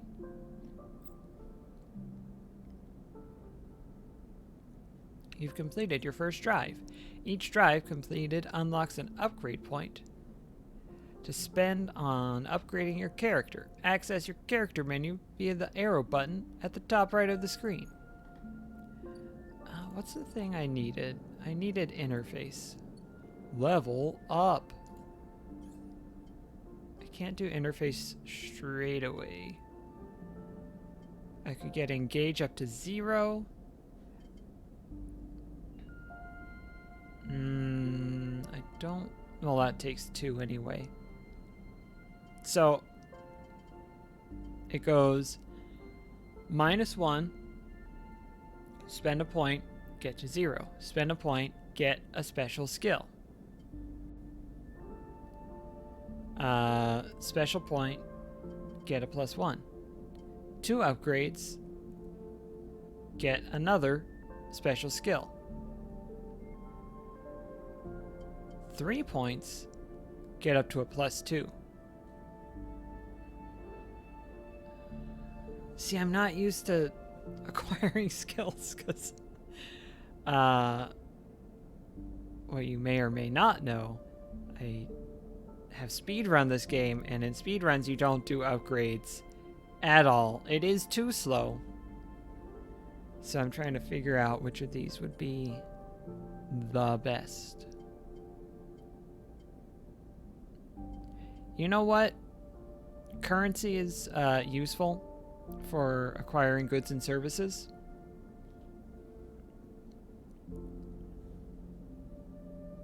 Yeah, we're gonna get transfer intercept. The very best, like no one ever was.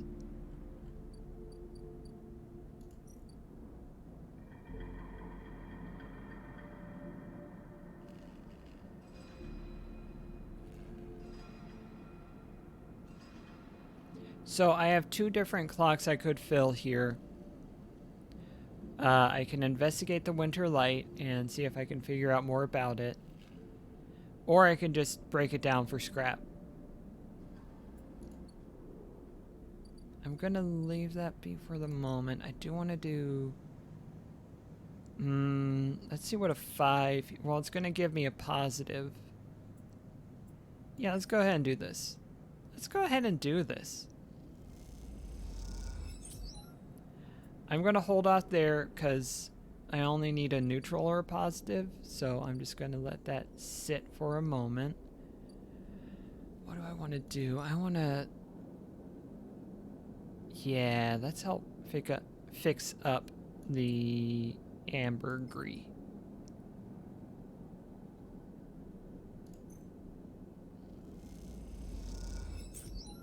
It's pretty good. And I got a scrap.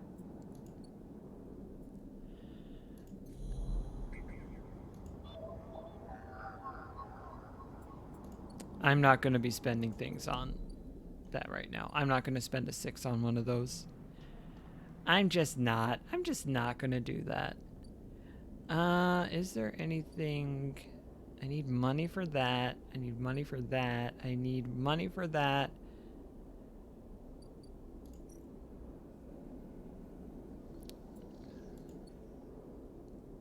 Wait, what's the clock here? Ship mine fabrications. I do need a ship mine eventually. Okay, I'm going to use one of these here to start building up that. And I'm going to sell a scrap component and see if that gets me some trusted trader.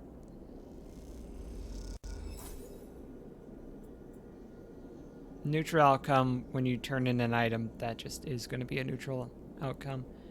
Okay, that's getting me closer to that. That's not my immediate goal, but it will be later on. What can I do in Fang's Bay? I need to turn in data, that's right. And I'm leaving this for now because it's not the best move. So we are going to try and figure out what happened to the winter light. Even though we're better at engineering, we're gonna... Ooh, a ship mine fragment. That could be useful, I bet. I bet that could be useful. We've used our dice. We're not starving. We end a cycle.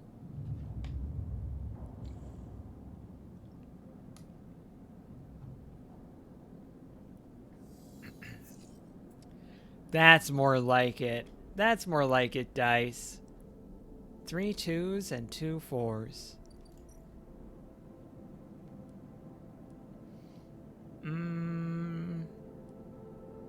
Let's take the guaranteed not failure. Yeah.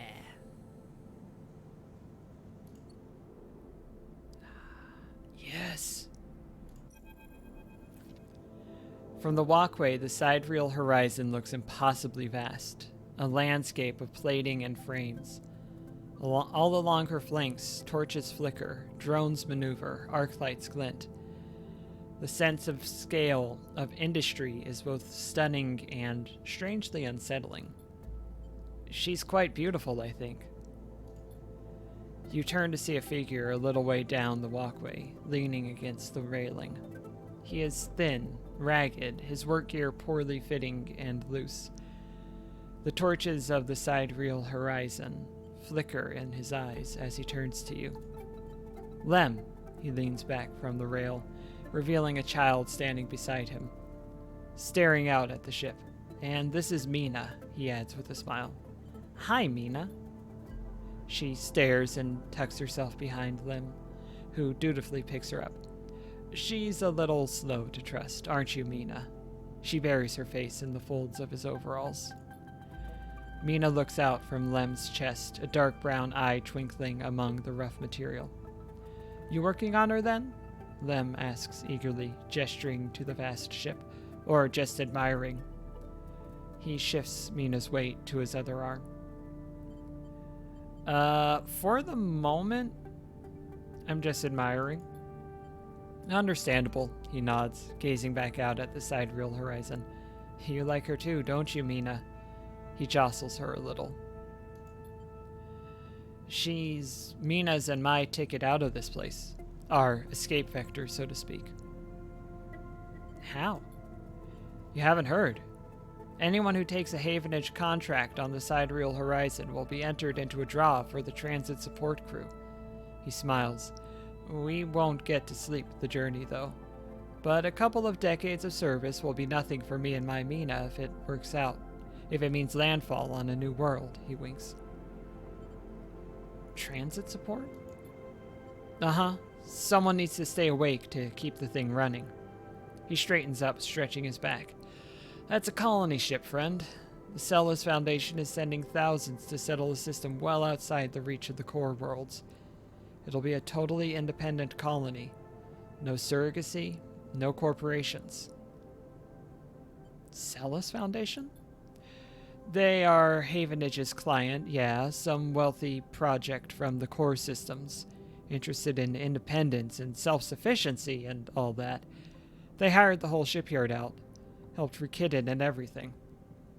He strokes Mina's hair. Someone else's dream, I suppose, but doesn't mean people like me and Mina can't tag along. Mina responds by pushing his hand away. Daddy, she whispers. Food. Pulling an exaggerated, grumpy face. She glances furtively at you as she plays with the set of dog tags that hang from Lem's neck. I'm just chatting a little, Meanie. Give Daddy a sec. He turns back to you and you suddenly notice how tired he looks. I'm not on the Havenage crew yet, but I'll work my way in. You can do it too, friend. We have to stick together. He smiles, a little shakily, and you wonder how long he's been working to break into the official shipyard crew. For sure. He looks out at the sidereal horizon, as if trying to pull energy from those flickering torches, from the vast hall. We've got to hold out, okay? You aren't quite sure if he is talking to you. That's how it works. While he stares out, Mina catches your eye, curiously. You agree, Mina? She straightens up and meets your eye. Daddy loves me. She says it stubbornly, daring you to question her. Lem smiles and lifts Mina. That's it. We hold on. He smiles sheepishly at you. We are just a couple of softies. Isn't that right, Mina? He sets her down, standing by his side, and she clings to his leg. Gotta go feed this one. He pats her back. Maybe see you on a shift, huh?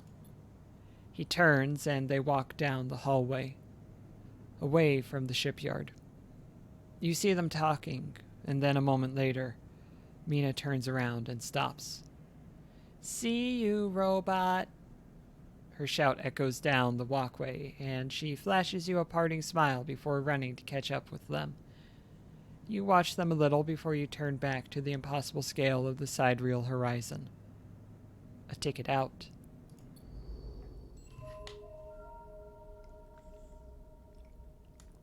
Mina is the best character in the game. I will accept no alternatives. I will accept competition for second place, but Mina is number 1. This is science fact.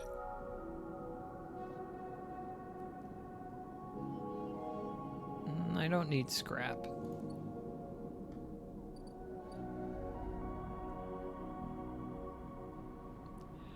So,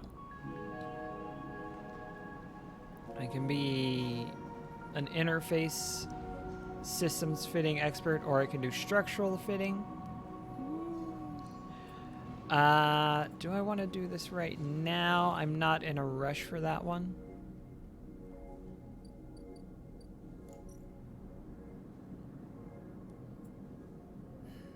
These aren't the best dice to do that. I want something where I'll have a +1.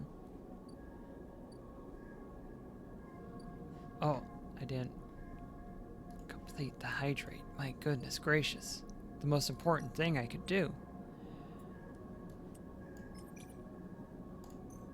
Let's fix up this hull. Neutral outcome. Acceptable.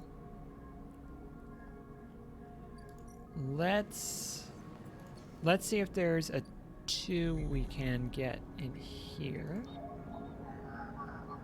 There is.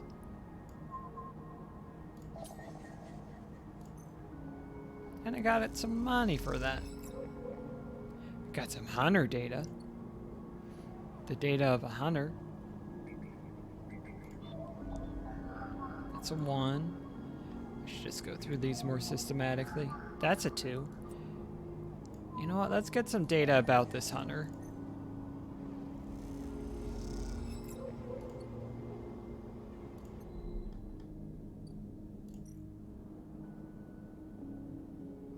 I mean, 1 more. And right now I want to... What did I want to...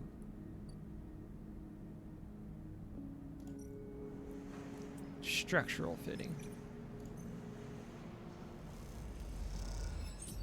Positive. Oh, very good. Very good.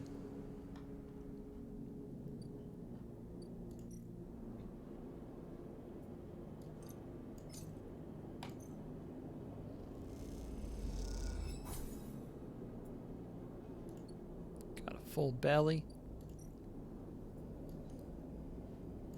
No, I want to keep that. The scrap components I sell. Get another tick on trusted trader. And that is enough cryo to buy some more stabilizer.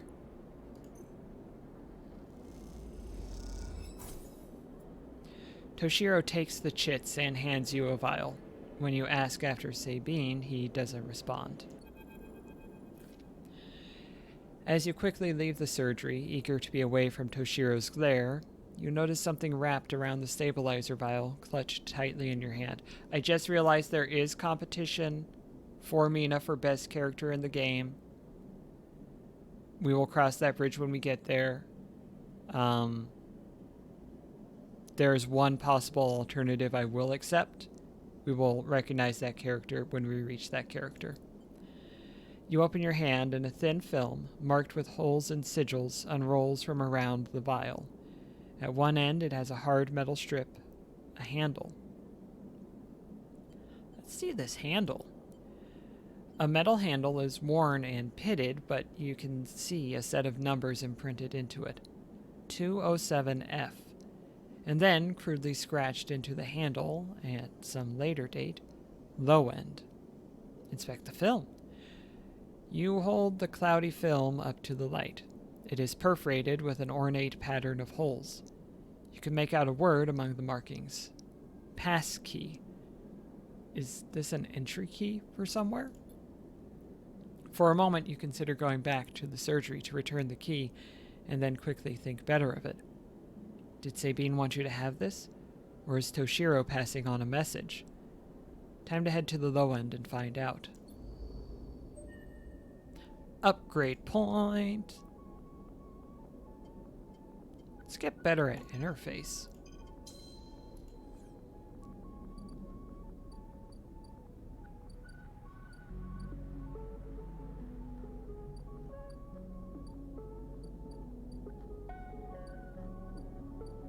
I have not yet reached low end. That will be when I have more money. But I do have stabilizer. I don't need it right now. I am still stable, but... Oh, but it's good to have. Oh, but it's very good to have a stabilizer.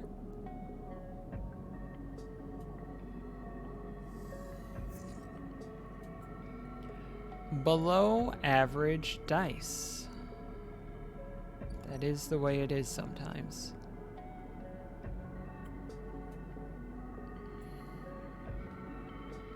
Okay, I'm gonna wait until I have a 5 before I do this, because it's a critical action. I can only do it once, and using the 6 would be a bit of a waste, because I have that +1 with it. Unless there's nothing else that could use such a thing. But what I want to use the 6 on, now that I think about it, is the forensic trawl.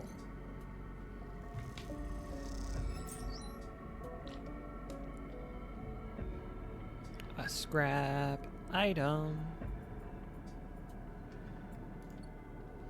Yeah, with that 6 gone, these dice are looking pretty bad. Now I can do either of these, but since I'm already going in on the right-hand side, I've got ticks in this clock. Let's go ahead and do that. Neutral. I'll take a neutral. We take neutrals all day around here.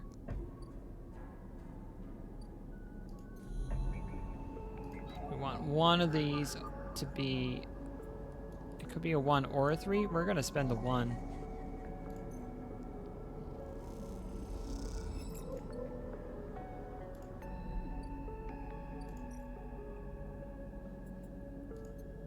Hey, I got some data on the hunter.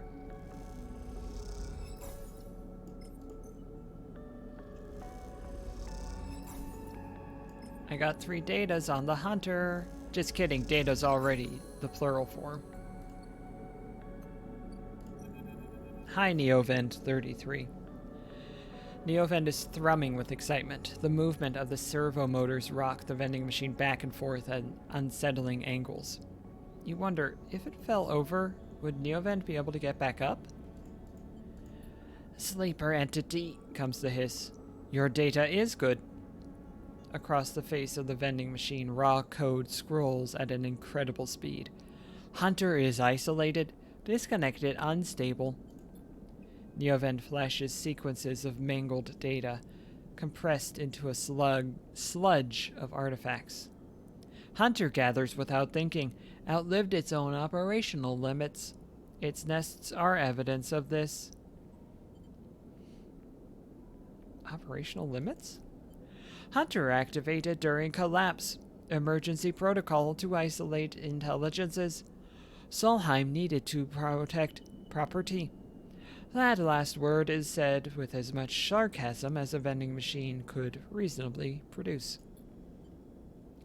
Station was run by administrator intelligences, huge data banks of corporate material, but limited cognition restricted by programming. Cannot reach sentience. The machine dims a little. Sentience illegal. Hunter and killer enforce law. 2 very good questions. While I think about it, I will hydrate.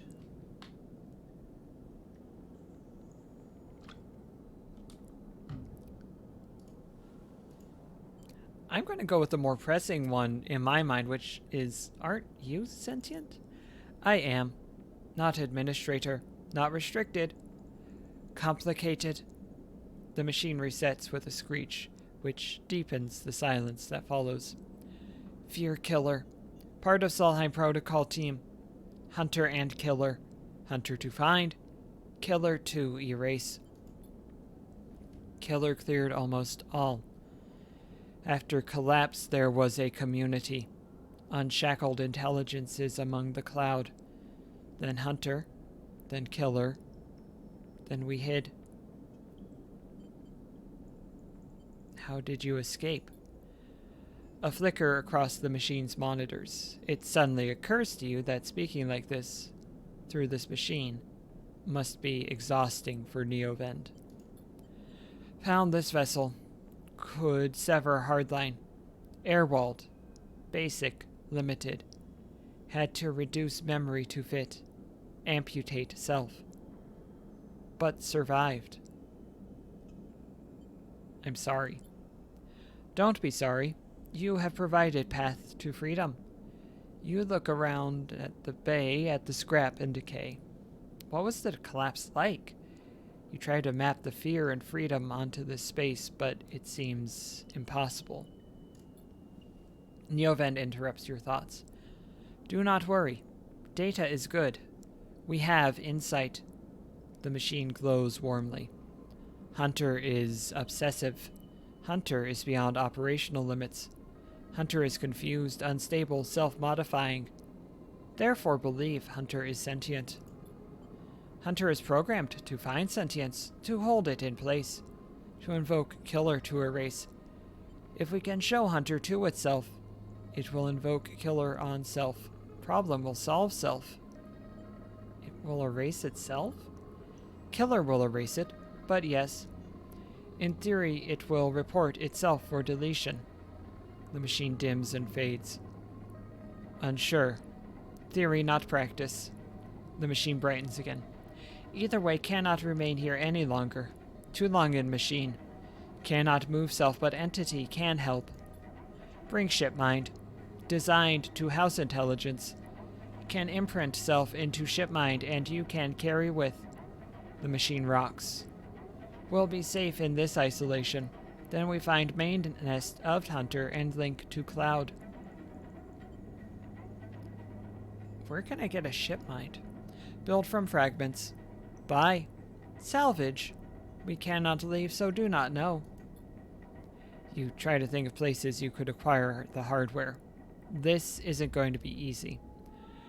In shipmind, I can help us both. And Hunter. Make Rim safe. We both will be free. The machine dims. Fine soon, Neovend adds, hopefully, before shutting off. As you leave, you think about all the intelligences unshackled by the collapse, then hunted down afterwards. The feeling is all too familiar.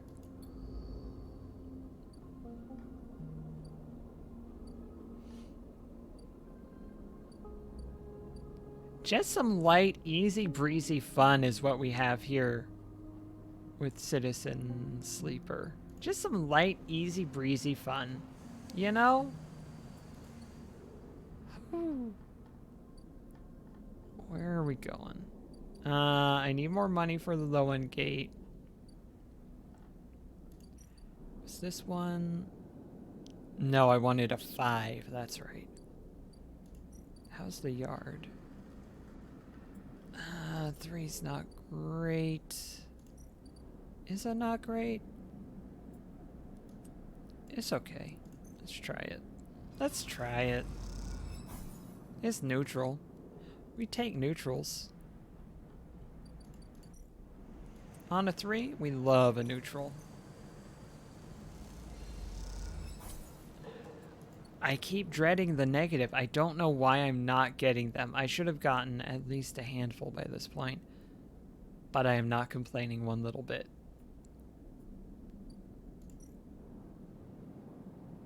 Okay, still don't need stabilizer. I could use it, but I don't have a super steady supply of cryo at the moment, which means I don't have a super steady supply of stabilizer.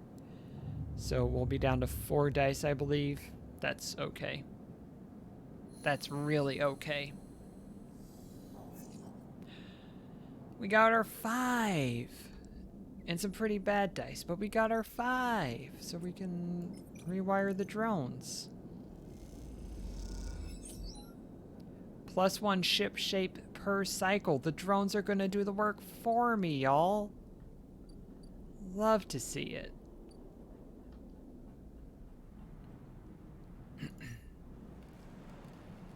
I need 4 more.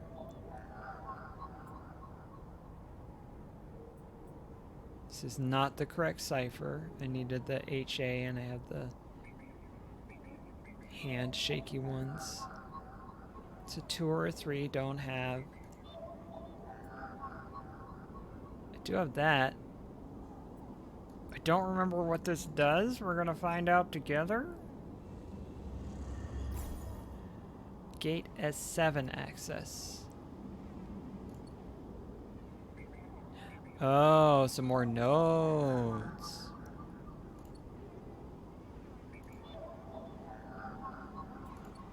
I want 1, that's a 1. That one is a 1.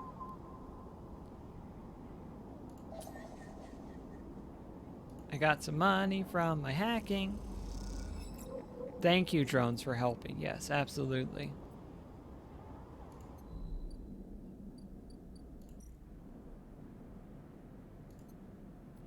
I found you a datum fang. Got some money for it. Got some money for it. I don't want to spend that money because I do need to eat.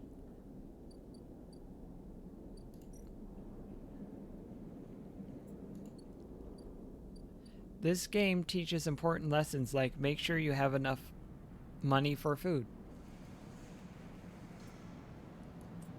It's good. It's good to eat.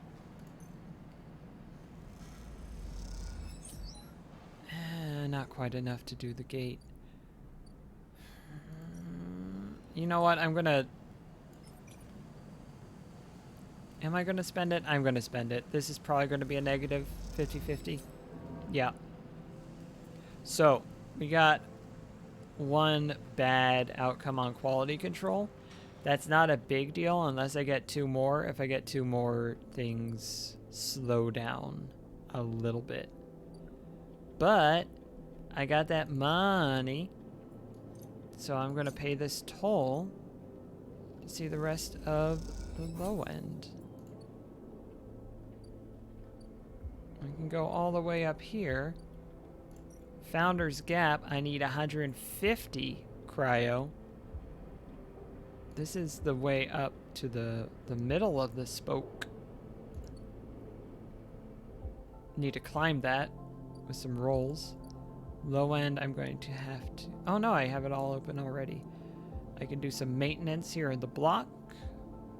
I can play Tavla, which is a game. And...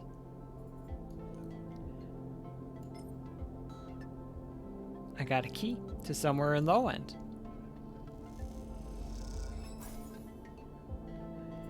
The lock clunks open, the metal door swinging inward into the dark.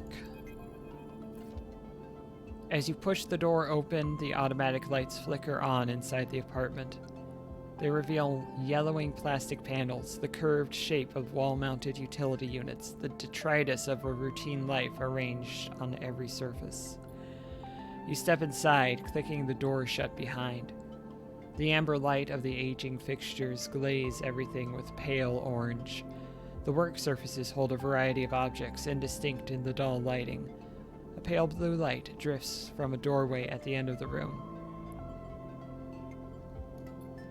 Smudges through the thin layer of dust suggest a recent, rare, and hurried visit. They trace a path to the water dispenser, the auto wash, then to a cabinet still half open. On the shelf sits an empty pill case. You cross the cramped utility room with its auto wash, dispensers, water closet, towards the doorway. Through the doorway is a dark, warm room lit only by the faint glow of a terminal screen. A bunk is tucked into the wall, the blankets ruffled. A wall desk glitters with rows of vials and containers. A briefcase lab sits open, loaded with rows of reagents and compounds you do not recognize. In comparison, this room is clean, ordered, controlled. As you approach, there is a crackle from somewhere in the dark. Sleeper! Sabine's voice shakily echoes through the apartment. Welcome to my home. I'm sorry I can't be there. I had to make alternate arrangements. You hear rattling noises, static. I was able to record this message, but I don't dare to show my face. Something is happening with Yadigan. I no longer trust them. Their voice becomes distant, slipping behind the background noise. I have something to ask of you. I want you to get me out. Yadigan were supposed to hide me, to protect me. After everything that happened, I was desperate. And then after that, I was too tired to care. A noise like waves passes over the recording. But I'm done with them now. I won out. Screw the debt. But I need insurance. Something I can hold against them. I have my suspicions, but I can't be sure. I need information. And, as you know, you need me. A pause, something clicking in the dark. This isn't a threat. You have to understand my position here. Another pause. I know sleepers. I've been here before. I can help you, but not with Yadigan's noose around my neck. Get me data. Get me information. Get me something I can use against Yadigan. Then I can get out and you can get what you need. Please. Waves of static cut into Sabine's voice. Bring it here to my terminal. I'll get to it when I can. You look around the tiny room and try to imagine Sabine living here, working at the desk, sleeping in the bunk, blinking into the terminal in the dark. The recording cuts to static, filling the room with its white hiss, then silence. You sit in front of the humming terminal and hit a few keys. Sabine has left an access port open, but the rest is encrypted, locked away behind passcodes. It seems Sabine might not trust you as much as they want you to think. Who does Sabine need to hide from? And what debt do they owe to Yadigan? You try to assemble the pieces, but too many are missing. The only thing you know is that without stabilizer, your body will die. You glance at the briefcase lab on the desk, its glassware glinting in the dark.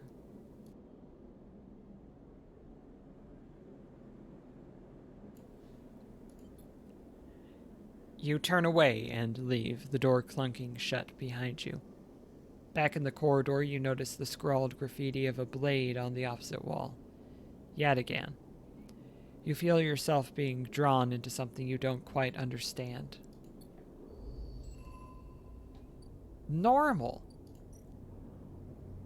The thing about it is that it's normal. So I need 3 Yadigan datas. And I also need to eat food.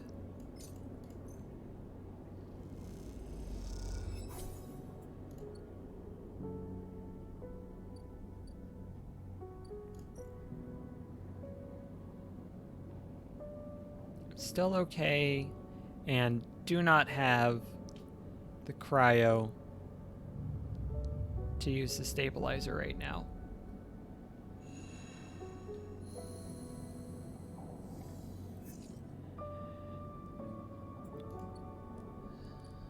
Feast or famine?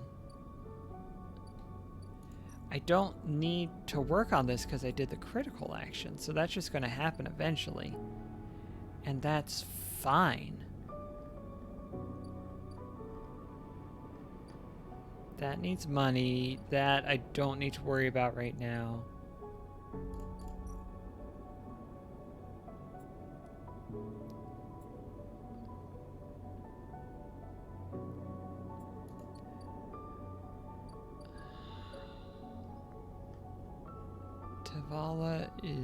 Tavla will be useful later. For right now, I do want to work on ship.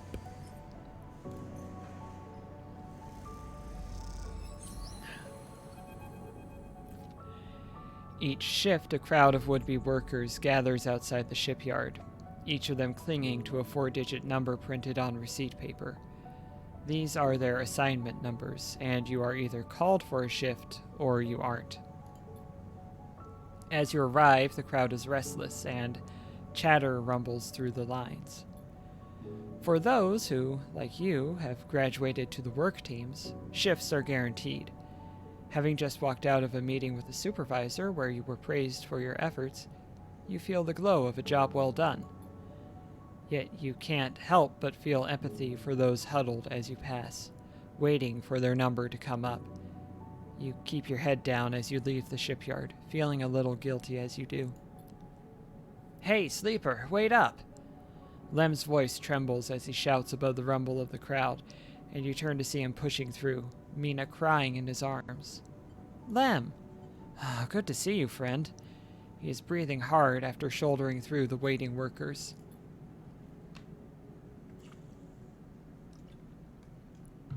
"You made the work team. Good for you." He tries to catch his breath, stroking Mina's hair as he does. "Shh, baby, give me a second here." He smiles weakly at you as he comforts her, and her crying starts to fade. Out of the crowd, he sets Mina down by his side, shiny streaks down both of her cheeks. As you do, you see he is clutching an assignment number on a crumpled piece of paper. "Is Mina okay?" "She's good. We just had to rush up here." He puts his hand on her shoulder, and she clings to his side. "Esther, who usually takes her, is sick." He stretches. "I don't know." A noise sounds from the entrance, a klaxon, followed by a list of numbers growing brightly on a display screen. The crowd responds instantly, pushing and pulling as people try to wade to the entry checkpoint. Lem stops and turns back towards the crowd, then glances down at the crumpled paper. "That's my number.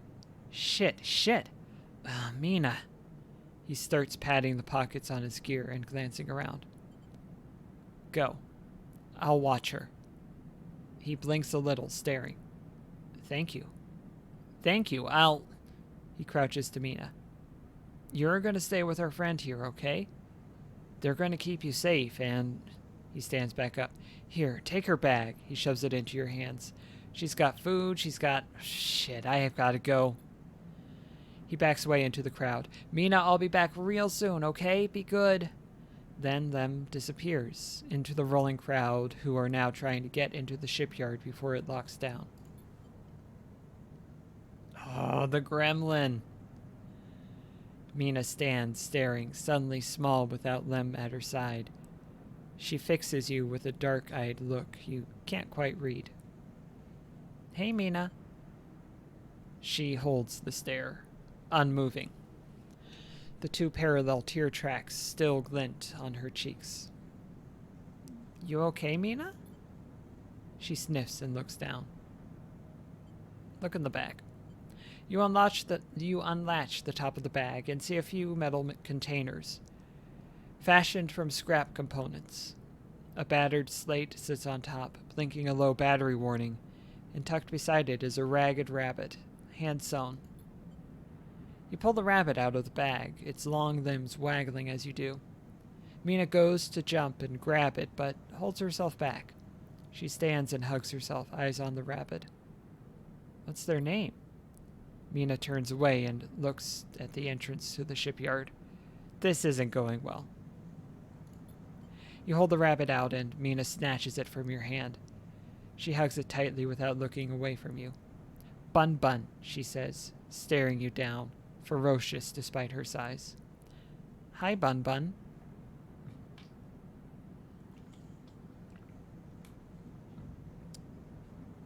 You move a little closer as you speak, closing the gap. "He doesn't speak," she says. She looks at you suspiciously, but her face softens a little. She waggles Bun Bun in front of you and then walks him up your arm and onto your shoulder, where he sits. She pokes your arm a couple of times. "Are you really a robot?"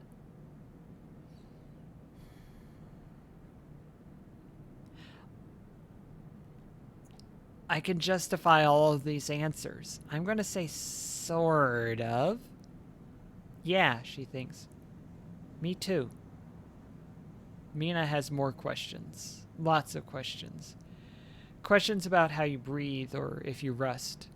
But before long, you are talking about rabbits and what Esther, the lady who usually takes her, smells like, and whether or not fairies live in the ice heating pipes. You pass the time like this, sitting side by side on the floor of the walkway as others pass by, sometimes talking, sometimes drawing on the slate, sometimes playing with Bun Bun the rabbit. And this is how Lem finds you, just as both of you are starting to yawn. He is dirty and tired, but Mina leaps up his legs and into his arms as he stumbles backwards. You two get on okay? He asks, trying to keep Mina from climbing onto his shoulders. More than okay. Mina shoots you a smile from Lem's arms, her suspicion gone. Well, well, well. Looks like Meanie can be nice. He pokes her in the ribs and she squeals in delight. Thank you, friend. I mean it. He gives you a warm, wide smile. I owe you. Look, he glances around. It seems like Esther, the lady who usually watches her, is going to be out for a spell. If you ever have some time, I'd really appreciate you coming down to our place in the low end. He grins sheepishly. If you have time. But now I have to take this one to eat. He plays at biting Mina, and she giggles in response. See you, sleeper. He waves, and they stumble off down the corridor, drawing gazes from passing spacers as Mina's laughter echoes down the corridor in bright squeals. Just the best character. Hands down. Engaging Mina in babysitting, it is an engaged skill, so I'm going to want to get that up before doing that. I don't want to mess up babysitting Mina. That would remain on my conscience for some time, I believe.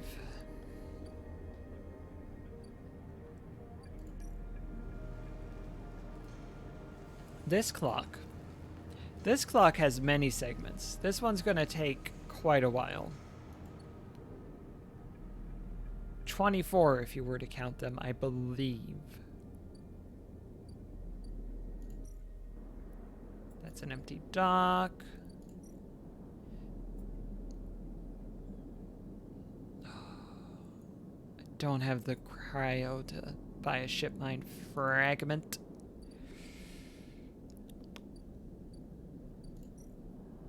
What do you need? You need a ship mine core, that's right.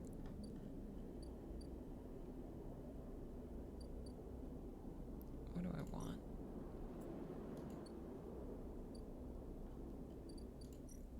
We are going to play Tavla.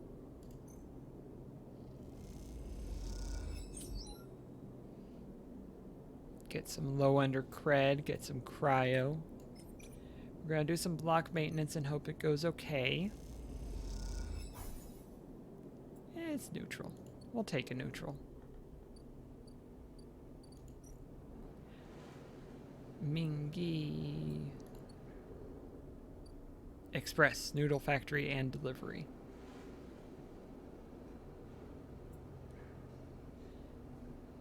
Mingi has a kelp stack in the basement, and he makes noodles from the seaweed.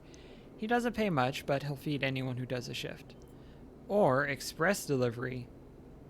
Delivering noodles to the nameless units of the low end takes guts and a certain fearlessness when it comes to asking for tips. I think it's with a 1. Oh. We do want info on Yadigan.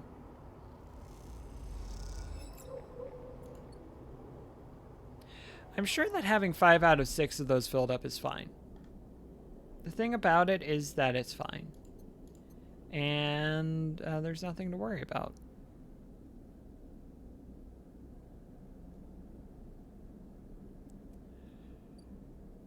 Okay, I've used my clocks. I'm not hungry. Condition is acceptable. That clock is almost full. I think what we're going to do is we're going to do this next day, this next cycle, I should say. And then we'll see the next cycle begin where that starts up. Because that'll be a fun place to wrap things up. Oh, what do I do today? Or to cycle?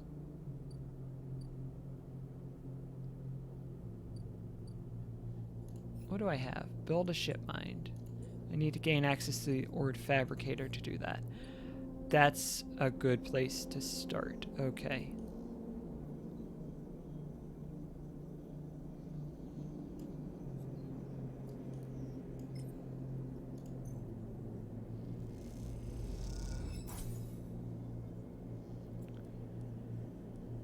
Let's try the 3. Yeah, neutral outcome. We love a neutral outcome. Okay, so that's done. Ort Fabricator. I need 3 ship mind fragments. I have 1 at the moment. Oh, I can get those from working at the yard. Hopefully. Now we just gotta scrap. It's not always the same thing. Okay. Let's try it. Ooh. We got a yard clearance instead.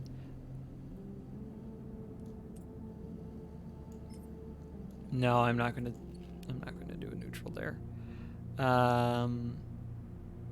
This is gonna be a pretty short day, which is not a bad thing.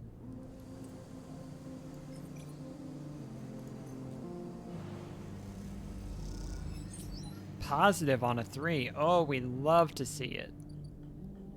Oh, we love to see it. We will have a bit more because we're going to fill up Fungus Fan here.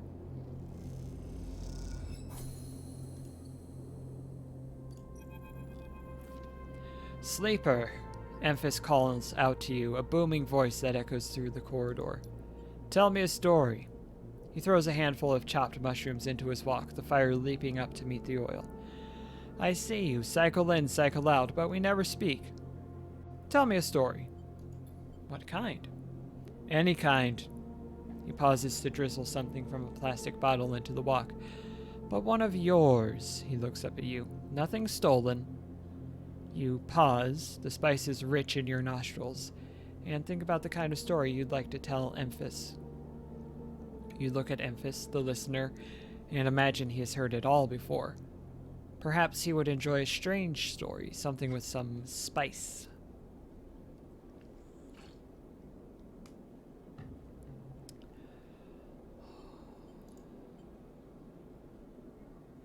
I'm going to tell you a story about ghosts. You start simple. Tell Emphis about the routines and structures of life as a sleeper.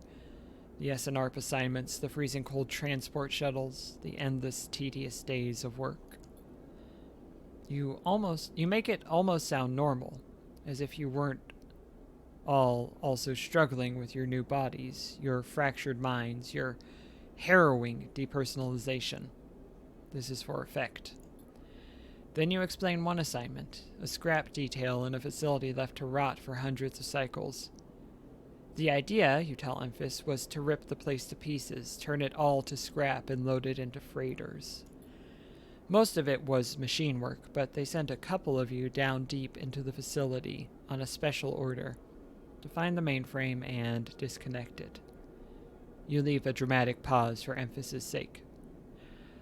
Was that a pun, Citizen Sleeper? You lean in a little, so the smoke of cooking fills your nostrils, and you tell him of the way the place moved, the way it shifted and changed in front of you. The way its corridors twisted and pulsed like intestines, and at the rotten heart of it all, you tell him what you found. An empty suit, from which erupted a mass of metal, like a tree, like a forest. great trunks of ribbed steel exploding from the faceplate, buttresses of silicon stretching up into the shadows, and a mainframe that screamed when you cut it out. Emphis finishes cooking and squints a little at you. "Sleeper," he smiles, "you are quite the storyteller."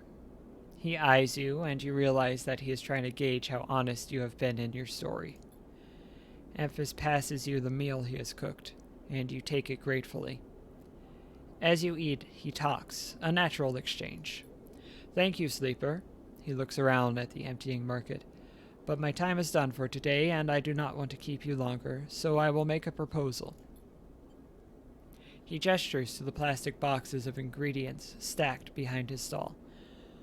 "These are good enough for most, but someone told me a story that made me think a couple of cycles ago. They said that across the gap in the Greenway, fresh mushrooms grow. Have you heard this?" "No." "Neither had I, but I trust the one who told me." Emphis begins packing up his things. "Can you bring me some? I cannot cross the gap, and I worry about leaving my things behind." He smiles. "I am sure a storyteller like you could handle the trip. I will prepare them for you, and, if you wish to tell it, be the audience for another story." "Agreed."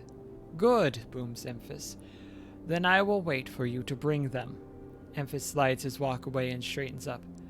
"I will prepare a recipe then, Sleeper. Good luck with your foraging." You turn away and walk back into the main market, the rich taste of Emphis's food still lingering in your mouth. Stories for food, you think. A trade that seems more than fair.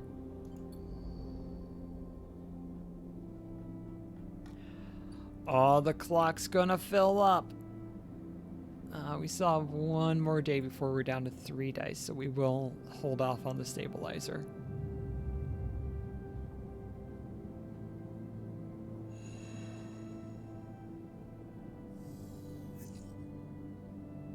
Some good dice. "Hold it there, Sleeper," comes a voice behind you. "Don't you run." "I mean, it worked pretty well last time I ran." A strike across your back knocks you face down onto the floor. "I told you not to run, idiot." Ethan pulls you up. "Cynical bounty hunter." He is wearing a wide smirk and a slick jacket, and you immediately know he is terrible news. "You got all the way out here and then stayed put?" He laughs a cruel laugh. "That sleeper thing? You're my first." You barely hear him. You've noticed the handgun he has leveled at your chest, and it's hard to take your eyes off it. He reaches down with his other hand and slips some kind of ring out from a belt loop without taking his eyes off you. "Making it to the eye, though, that's pretty good. This place isn't so bad. Bars, markets, people. I pull most of my contracts out of asteroid caves or off of godforsaken moons." He splits the ring into 2 perfect circles. "It's hard to hit civilization when there's so much space to pass through." He reaches over to slide the rings around your wrists. "Go easy." "No way!" You see a chance the moment his eyes leave you to watch the rings. You spin, knocking him away and sprinting down the corridor. Then the shot rings out, echoing off the metal so loud it hurts your ears. A bullet hole smokes in the wall beside your head. You freeze, and Ethan closes the gap. "This is a very boring routine. Trust me, I've seen it all before." He slips the rings over your trembling wrists. Ethan nudges you to start walking. "To the ship and home," he whistles, "going easy." You stumble down the corridor, your hands behind you, your mind racing. Who hired you? Your daddies at SNARP. They want you home for dinner. Ethan yawns and continues to nudge you down the corridor. Shame to come all the way out here just to head back to SNARP right away. That tracker of yours makes this too quick. Was hoping you'd put up a bit more of a chase, you know? A running battle through the bright market maybe, or a holdout in the low end. There's a few establishments I would have enjoyed checking out while I asked around. You walk on in silence for a little longer, desperately trying to think of a way to escape. That SNARP tracker will be the death of you. Hey, I have an idea, Ethan interrupts your thoughts. How about on the way back to the ship we stop for a drink? I'm buying. He laughs at his own joke.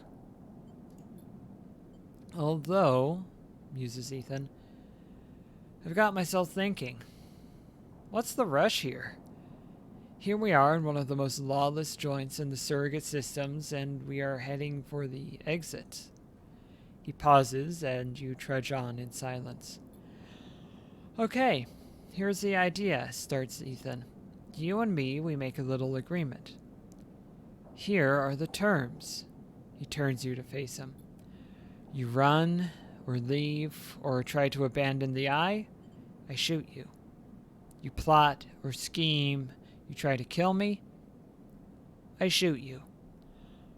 But, he smiles, you come meet me at an establishment of my choice every few cycles, and you pay my tab, I don't shoot you.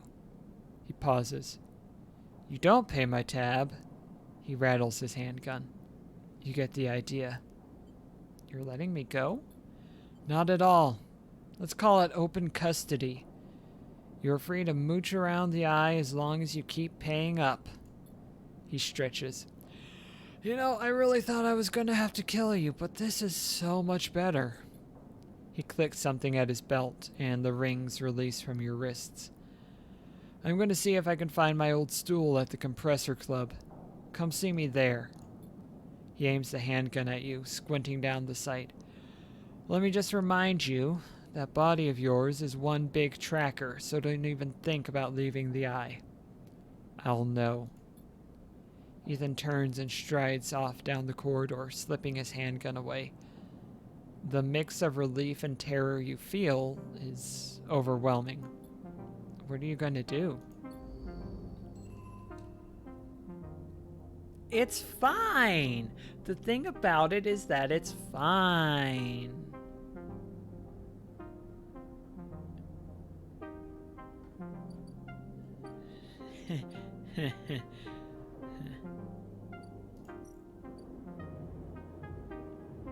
You see Ethan at a distance, shouting from the bar for more drinks.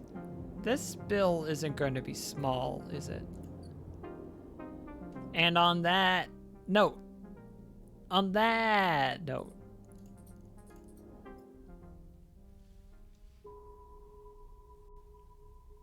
right at the hour mark. Oh, that was good. I hope y'all had fun. I had fun. I had a very good time. I noticed things about this game I didn't notice my first playthrough because I did read all of the words. Yeah, that was very, very good to do for me. I should be back on Tuesday. Should be Ocarina of Time randomizer-ing, hopefully. And Thursday, Star Ocean the Second Story, back at it again. My schedule is a lot more open than usual starting on Thursday, for better and for worse, but I also have a comic and a novel and other things, so maybe this again next Sunday. Same bat time, same bat channel. Not 100% sure, but I definitely want to reach an ending, because there are multiple. And we've made good progress. I think a total 3, maybe 4 streams will reach one. but also do a little bit of exploring for things I haven't seen yet in the game. So that'll be maybe not next Sunday, but definitely we're going to come back to Citizen Sleeper. And I think that's all the words I have to say. Thanks again for watching. Take care of yourself. Go drink some water. If you need food, eat a food, please. And, yeah, I'm going to see if anyone is on for me to raid. I don't know. We're just going to say goodnight. And, yeah, think about dismantling capitalism. Bye!